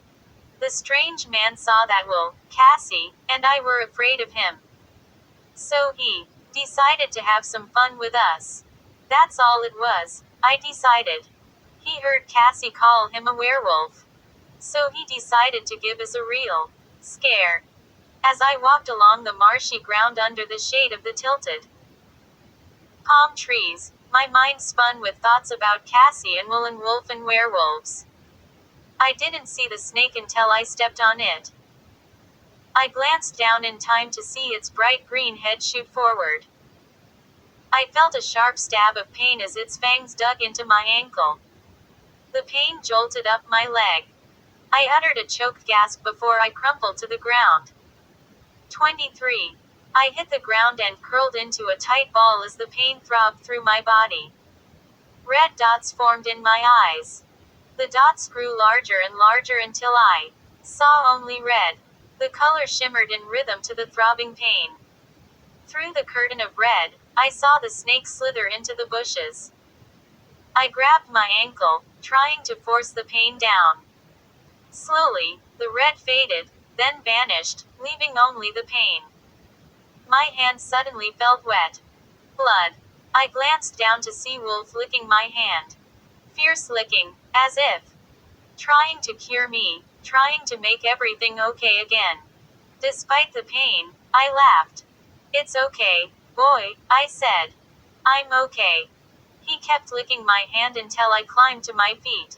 I felt a little dizzy. My legs were shaky. I tried putting weight on the foot that had been bitten. It felt a little better. I took a step, limping. Then another. Let's go, Wolf, I said. He gazed up at me sympathetically. I knew I had to get home quickly. If the snake was poisonous, I was in big trouble. I had no way of knowing how much time I had before the venom would paralyze me completely. Or worse. Wolf stayed by my side as I limped over the soft ground toward home. I was gasping for breath. My chest felt tight. The ground swayed beneath me. Was it because of the snake venom? Or was it just because I was so frightened? Pain shot up my side with every step I took. But I kept pulling myself along, talking to Wolf all the while, ignoring the throbbing ache of my ankle. We're almost there, Wolf, I said, panting loudly. Almost there, boy. The dog sensed that something was seriously wrong. He stayed by my side instead of running his usual zigzag patterns in front of me and behind me. The end of the trees came into view. I could see bright sunlight just beyond the swamp. Hey! A voice called to me. I saw Will and Cassie waiting for me on the flat grass. They began running toward me. Are you okay? Cassie called. No, I got bit. I managed to choke out. Please. Go get my dad. They both took off, running full speed to my house. I dropped down on the grass, spreading my legs straight out, and waited. I tried to stay calm, but it was impossible. Was the snake poisonous? Was the venom heading straight to my heart? Was I about to die any second? I reached down with both hands and carefully, pulled off my mud-covered sneaker. Then, moving it a tiny bit at a time, I lowered my white sock down over the ankle and off my foot. The ankle was a little swollen. The skin was red except for a white, puckered spot around the bite. Inside that spot, I saw two small puncture marks, bright red droplets of blood oozing from each hole. When I raised my eyes from the wound, I saw my dad, dressed in brown shorts and a white t-shirt, hurrying along the flat grass toward me, followed closely by Will and Cassie. What happened? I heard my dad ask them. What happened to Grady? He was bitten by a werewolf. I heard Cassie reply. Keep the ice pack on it, Dad instructed. The swelling will go down. I groaned and held the ice pack against my ankle. Mom tisked TSKED from the kitchen table. She had a newspaper spread out in front of her. I couldn't tell if she was tisk-king over me or over the day's news. Outside the screen door I could see Wolf, on his side on the grass just past the back stoop, sound asleep. Emily was in the front room, watching some soap on TV. How does it feel? Mom asked. A lot better, I told her. I think I was mainly scared. Green snakes aren't poisonous, Dad reminded me for the 10th time. But I took every precaution, just in case. We'll wrap it up really good when you're through putting ice on it. What was all that talk about werewolves? Mom asked. Cassie has werewolves on the brain, I said. She thinks the swamp hermit is a werewolf. She seems like a sweet girl, Mom said quietly. I had a nice talk with her while your father was taking care of your bite. You're lucky, Grady, to find two kids your age out here on the edge of a swamp. Yeah, I guess, I replied, shifting the ice pack on the ankle. But she was driving Will and me nuts with all her werewolf talk. Dad was washing his hands in the kitchen sink. He dried them on a dish towel, then turned to me. That old swamp hermit is supposed to be harmless, he said. At least, that's what everyone says. Well, he gave us a real scare, I told him. He chased us through the swamp, shouting, I'm the werewolf. Single quote. Weird, Dad replied thoughtfully. He tossed the dish towel onto the counter. You should stay away from him, Mom said, looking up from the newspaper. Do you believe in werewolves? I asked. Dad snickered. Your mom and I are scientists, Grady. We're not supposed to believe in supernatural things like werewolves. Your father is a werewolf, Mom joked. I have to shave his back every morning so he'll look human. Ha ha, I said sarcastically. I'm serious. I mean, haven't you heard the weird howls at night? Lots of creatures howl, Mom replied. I'll bet you howled when that snake bit your ankle. Can't you be serious? I cried shrilly. You know, the howls didn't start until it was a full moon. I remember.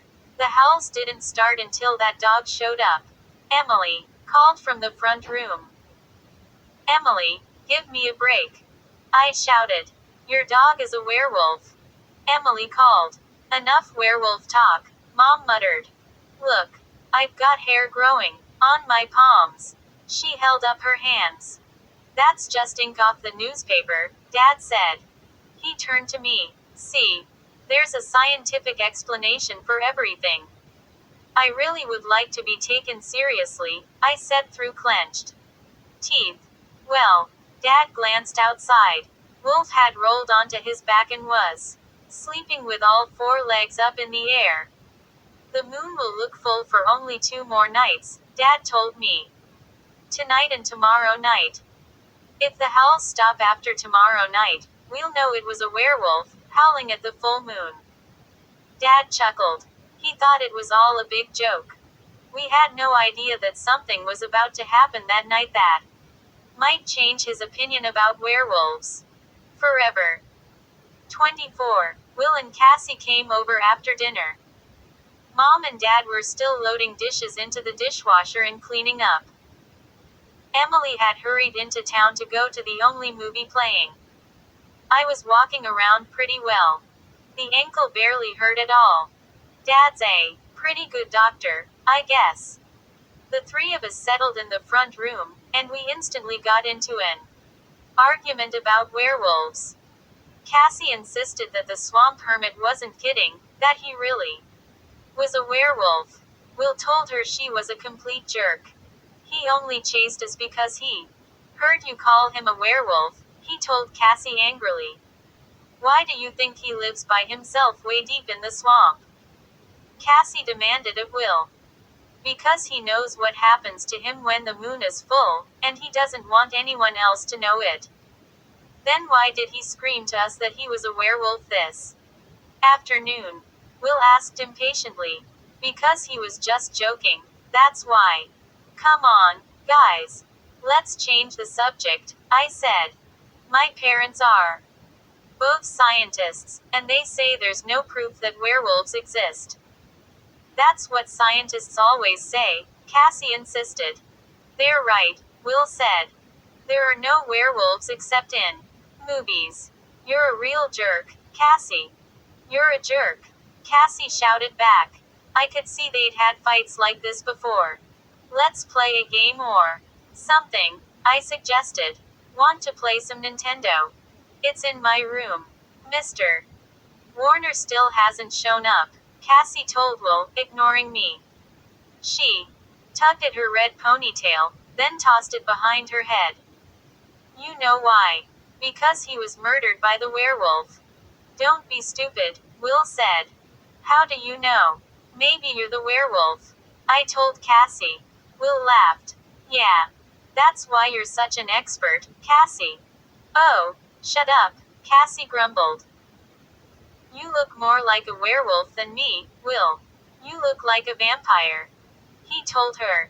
Well, you look like King Kong. She cried. What are you kids talking about? Mom interrupted, poking her head into the room. Just talking about movies and things, I replied quickly. I couldn't get to sleep that night. I kept rolling onto one side, then the other. I couldn't get comfortable. I kept listening for the howls. A strong wind had come up from the Gulf. I could hear it rushing past our small house. It rattled the wire mesh of the deer pen out back. It made a constant sh sound, and I strained to hear the familiar howls. I had just about drifted off to sleep when the howls began. Instantly alert, I jumped to my feet. My left ankle ached as I stepped down on it. Another howl. Far off, barely carrying over the steady rush of the wind. I limped to my bedroom window. The ankle had stiffened up a bit while I was lying in bed. I pressed my face against the glass and peered out. The full moon, gray as a skull, hovered low in the charcoal sky. The dewy grass gleamed under its blanket of pale light. A burst of wind rattled my window. Startled, I pulled back and listened. Another howl. Closer. This one sent a cold shudder down my back. It sounded really close. Or was the wind carrying it from the swamp? I squinted out the window. Swirls of wind made the grass sway from one side to the other. The ground appeared to be spinning, glowing in the pale moonlight as it twirled. Another howl. Even closer. I couldn't see anything. I had to know who or what was making that terrifying sound. I pulled my jeans on over my pajama bottoms. Struggling in the dark, I managed to slide my feet into a pair of flip-flops. I started out of my room, but stopped short when I heard a banging. A loud crash. A pounding. A harsh thud. Right outside. Right outside my house. My heart pounding, I ran through the dark hallway. My ankle ached, but I ignored it. I hurried through the kitchen, unlocked the back door, and pulled it open. A strong gust of wind pushed me back as I opened the screen door. The wind was hot and wet. Another strong gust pushed me back. The wind is trying to keep me inside, I thought. Trying to keep me from solving the mystery of the terrifying howls. I lowered my head against the driving gusts and leapt down off the stoop. Ow! I cried out as pain shot up my leg. Waiting for my eyes to adjust to the dim light, I listened hard. No howls now. Just the shrill, steady rush of wind, pushing me back against the house. The backyard glowed in the moonlight. Everything was silver and gray and silent. I searched the backyard, my eyes sweeping slowly across the shifting grass. Empty. But what had caused all the commotion I'd heard in my room? The banging, the loud thuds, the rattling sounds. Why had the howls stopped when I came outside? What a mystery, I thought. What a strange mystery. The wind swirled around me. My face was dripping wet from the heavy dampness of the air. Feeling defeated, I turned back toward the house and uttered a shocked cry when I saw that the werewolf had murdered again. 25. I took a step through the swirling wind toward the deer pen. Dad, I called, but my voice came out a hushed whisper. Dad, I tried to shout, but my throat was too dry and choked with fear. Staring straight ahead, I took another step. I could see it all clearly. Now, a scene of death, pale light and shadows. The only sounds were the pounding of my heart, the swell of the wind, and the rattling of the wire mesh of the pen. I took another step closer. Dad, Dad, I cried out without thinking. Without hearing myself, knowing he couldn't hear. But I wanted him to be there. I wanted someone to be there with me. I didn't want to be all alone out there in the backyard. I didn't want to be staring at the hole that had been ripped in the side of the pen.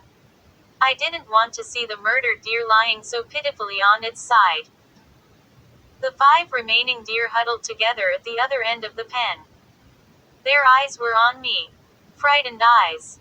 The wind swept around me, hot and wet. But I felt cold all over. A cold shudder of terror ran down my body. I swallowed hard. Once.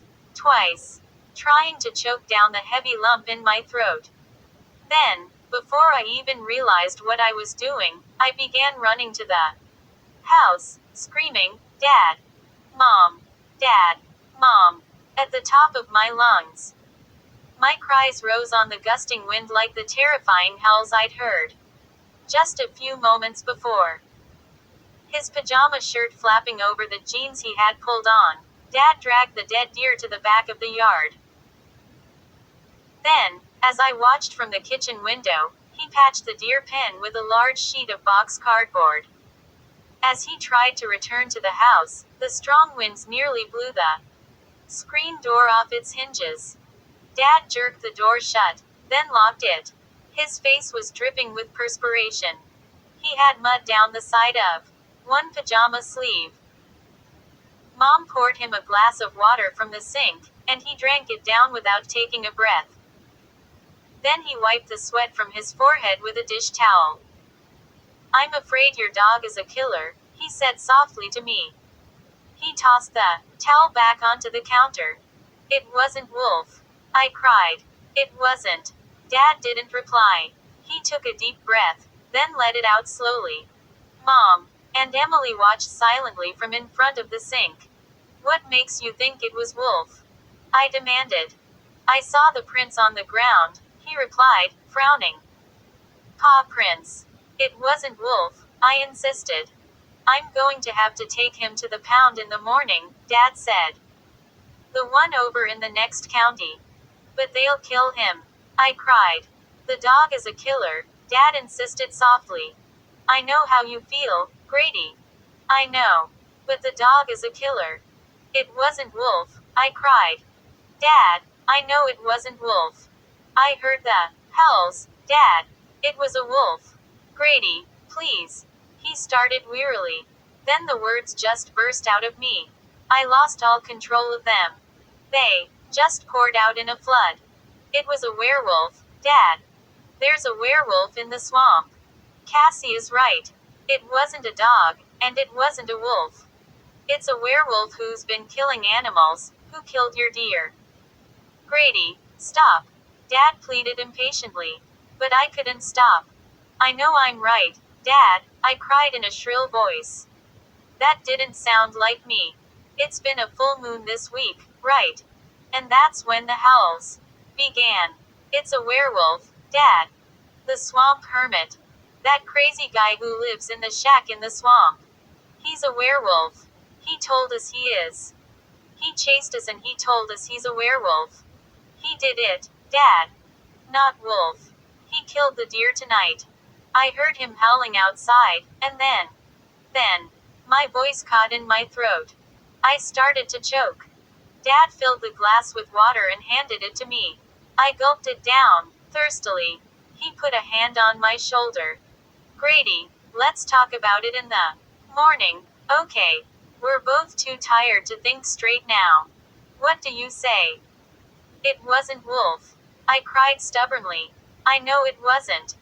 In the morning, Dad repeated, his hand still on my shoulder. He held it there to comfort me, to steady me.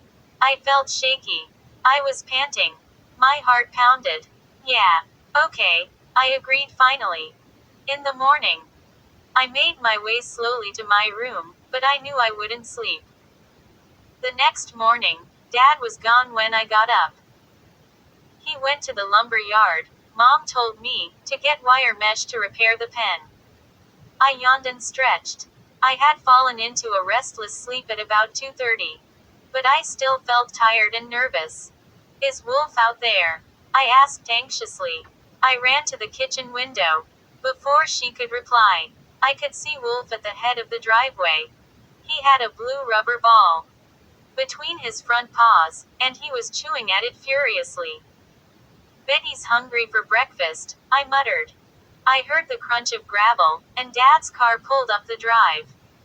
The trunk was open partway, a roll of wire mesh bulging inside. Morning, Dad said as he came into the kitchen. His expression was grim. Are you going to take Wolf? I demanded immediately.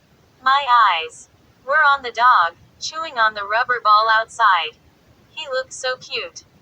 People in town are upset, Dad replied, pouring himself a cup of coffee from the coffee maker. A lot of animals have been killed this week.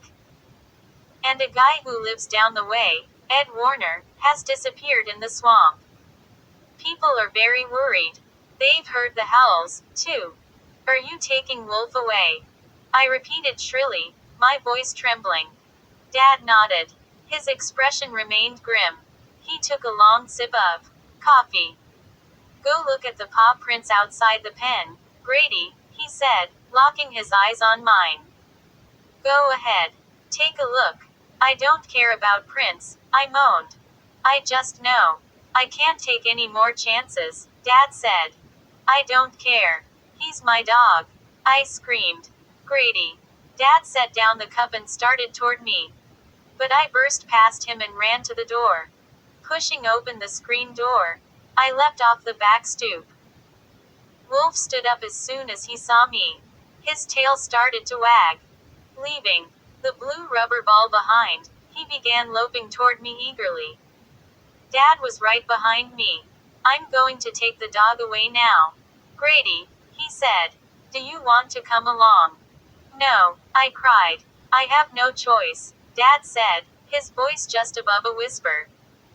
He stepped forward and reached for Wolf. No, I shouted. No, run, Wolf, run. I gave the dog a shove. Wolf turned to me uncertainly. Run, I screamed. Run, run. 26. I gave Wolf another hard shove. Run. Run, boy. Go. Dad had his hands around Wolf's shoulders, but he didn't have a good grip. Wolf broke free and started to run toward the swamp. Hey! Dad called angrily. He chased Wolf to the end of the back yard. But the big dog was too fast for him. I stood behind the house, breathing hard, and watched Wolf until he disappeared into the low trees at the edge of the swamp. Dad turned back toward me, an angry expression on his face. That was dumb, Grady, he muttered. I didn't say anything. Wolf will come back later, Dad said. When he does, I'll have to take him away. But, Dad, I started. No more discussion, he said sternly. As soon as the dog returns, I'm taking him to the pound. You can't. I screamed. The dog is a killer, Grady. I have no choice. Dad headed toward the car. Come help me unload this wire mesh. I'll need your help getting the pen patched up. I gazed toward the swamp as I followed Dad to the car. Don't come back, Wolf, I pleaded silently. Please, don't come back. All day long, I watched the swamp. I felt nervous, shaky. I had no appetite at all. After I helped Dad repair the deer pen, I stayed in my room. I tried to read a book, but the words were just a blur. By evening, Wolf hadn't returned. You're safe, Wolf, I thought. At least for today. My whole family was tense. At dinner, we hardly spoke. Emily talked about the movie she had seen the night before, but no one joined in with any comments. I went to bed early. I was really tired. From tension, I guess. And from being up most of the night before. My room was darker than usual. It was the last night of the full moon. But heavy blankets of clouds covered the moonlight. I settled my head onto my pillow and tried to get to sleep. But I kept thinking about Wolf. The howls started a short while later. I crept out of bed and hurried to the window. I squinted out into the darkness. Heavy, black clouds still covered the moon. The air was still. Nothing moved. I heard a low growl, and Wolf came into focus. He was standing stiffly in the middle of the backyard, his head tilted up to the sky, uttering low growls. As I stared out the window at him, the big dog began to pace, back and forth from one side of the yard to the other. He's pacing like a caged animal, I thought. Pacing and growling, as if something is really troubling him. Or scaring him. As he paced, he kept raising his head toward the full moon behind the clouds and growling. What is going on? I wondered. I had to find out. I got dressed quickly in the darkness, pulling on the jeans and t-shirt I had worn all day. I fumbled into my sneakers. At first I had the left one on the right foot. It was so dark in my room without the moonlight pouring in. As soon as my sneakers were tied, I hurried back to the window. Wolf was leaving the backyard, I saw. He was lumbering slowly in the direction of the swamp. I'm going to follow Wolf, I decided. I'm going to prove once and for all that he isn't a killer. Or a werewolf. I was afraid my parents might hear me if I went to the kitchen door. So, I crawled out my window. The grass was wet from a heavy dew. The air was wet, too, and nearly as hot as during the day. My sneakers squeaked and slid on the damp grass as I hurried to follow Wolf. I stopped at the end of the backyard. I'd lost him. I could still hear him somewhere up ahead. I could hear the soft thud of his paws on the marshy ground. But it was too dark to see him. I followed the sound of his footsteps, gazing up at the shifting, shadowy clouds. I was nearly to the swamp when I heard footsteps behind me. With a gasp of fright, I stopped and listened hard. Yes. Footsteps. Moving rapidly toward me. 27. Hey. I let out a choked cry and spun around. At first, all I could see was blackness. Hey. Who's there? My voice came out in a hushed whisper. Will stepped out from the darkness. Grady. It is you. He cried. He came closer. He was wearing a dark sweatshirt over black jeans. Will. What are you doing out here? I asked breathlessly. I heard the howls, he replied. I decided to investigate. Me, too. I'm so glad to see you. I exclaimed. We can explore, together. I'm glad to see you, too, he said. It was so dark, I didn't know it was you. I thought. I'm following Wolf, I told him. I led the way into the swamp. It grew even darker as we made our way under the low trees. As we walked, I told Will about the night before, about the murdered deer, the paw prints around the deer pen. I told him about how people in town were talking. And about how my dad planned to take Wolf away to the pound. I know Wolf isn't the killer, I told him. I just know it. But Cassie got me so scared with all her werewolf stories, and Cassie is a jerk, Will muttered. He pointed into the weeds. Look. There's Wolf. I could see his black outline moving steadily through the heavy darkness. I was so stupid. I should have brought a flashlight, I murmured. Wolf disappeared behind the weeds. Will and I followed the sound of his footsteps. We walked for several minutes. Suddenly, I realized I could no longer hear the dog. Where's Wolf? I whispered, my eyes searching the dark bushes and low trees. I don't want to lose him.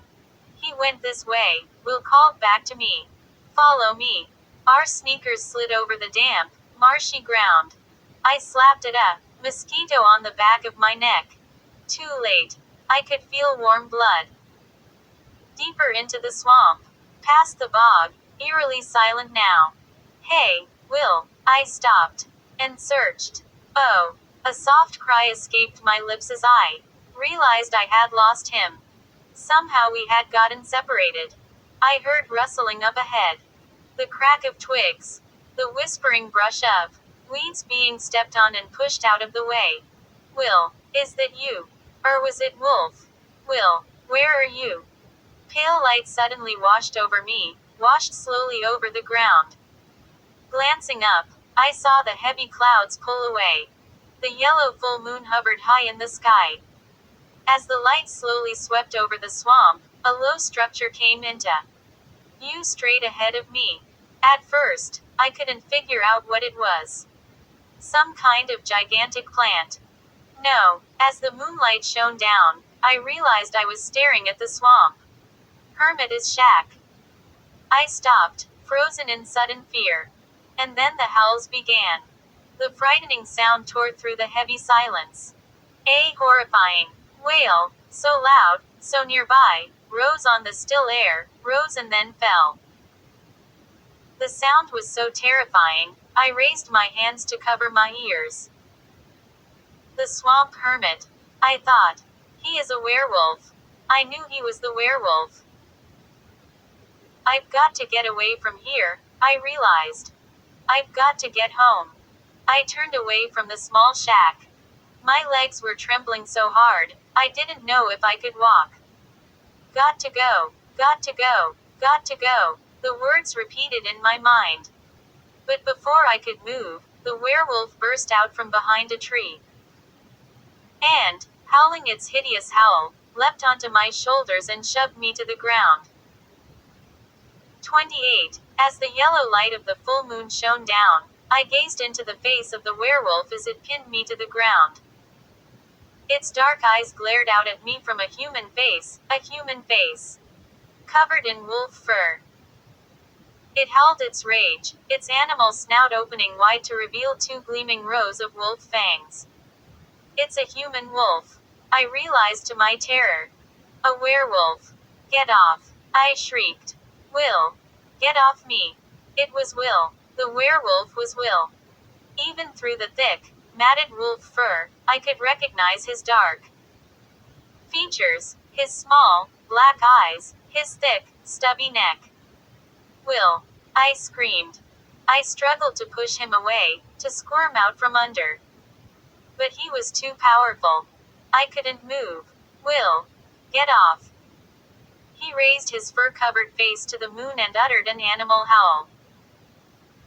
Then, snarling out his rage, he lowered his beastly head and dug his fangs into my shoulder. I let out a shriek of pain.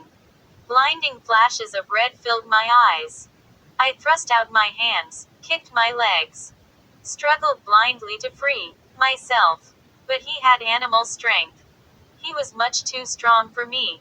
Too strong. The flashing red faded, turned to black. Everything was fading to black.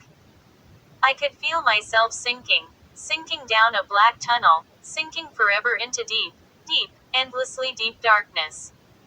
A loud growl brought me back. Bewildered, I gazed up to see Wolf leap onto Will. Will uttered a shrill howl of anger and turned to wrestle with the snarling dog. I watched in stunned disbelief as they scrabbled over the ground, biting and clawing, raging at each other, growling and grunting. Will, it was you. It was you all along. I murmured, struggling to my feet. I gripped a tree trunk. The ground appeared to be sliding beneath me. The two creatures continued to battle, grunting and growling as they clawed at each other, wrestling over the wet ground. I knew it wasn't Wolf, I muttered aloud. I knew. And then a deafening high-pitched shriek startled me, and I tumbled to my knees. I looked up in time to see Will running away, fleeing on all fours through the tall weeds. Wolf followed close behind, snapping at Will's ankles, jumping on him, biting and clawing him as they ran. Then, I heard Will utter another cry of pain, a wail of defeat. As the anguished sound faded, I sank down into the blue-black darkness. 29. You have a slight fever, Mom said. But you'll be okay. Swamp fever, I murmured weakly. I gazed up at her, trying to focus. Her face was blurred, hovering over me in the soft light. It took me a long while to realize I was in my own bedroom. How did I get here? I stammered. The swamp hermit. He found you in the swamp and carried you home, Mom said. He did. I tried to sit up, but my shoulder ached.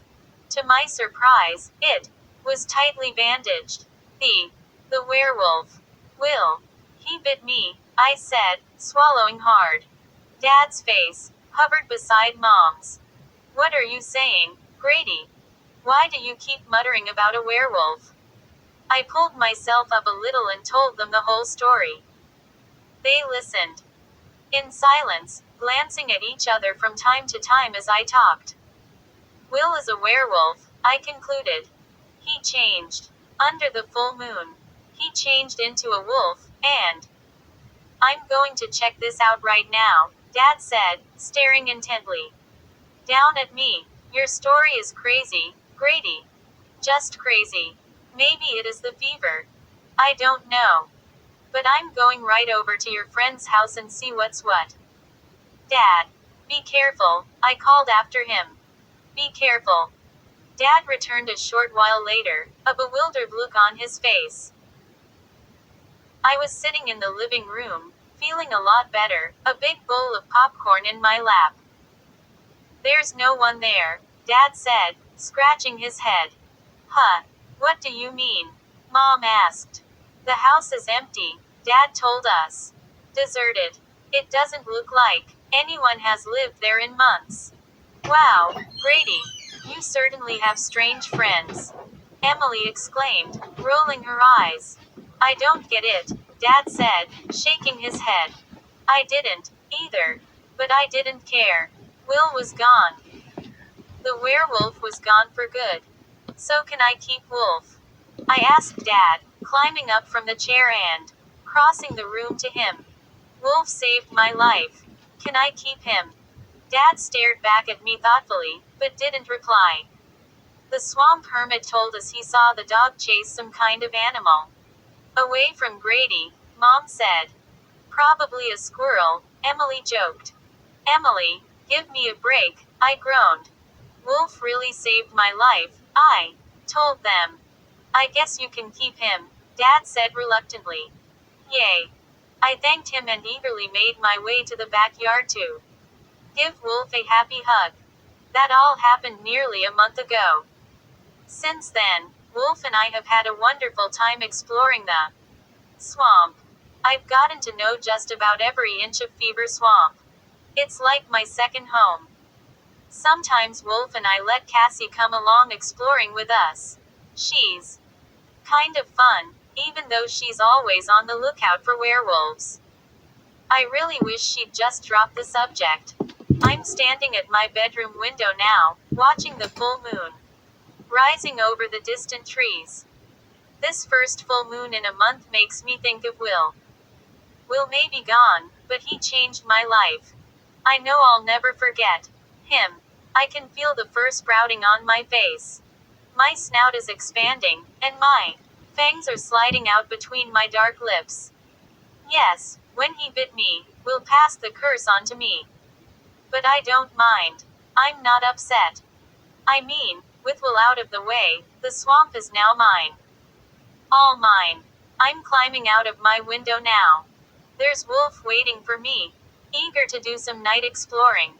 I drop easily to the ground on all fours.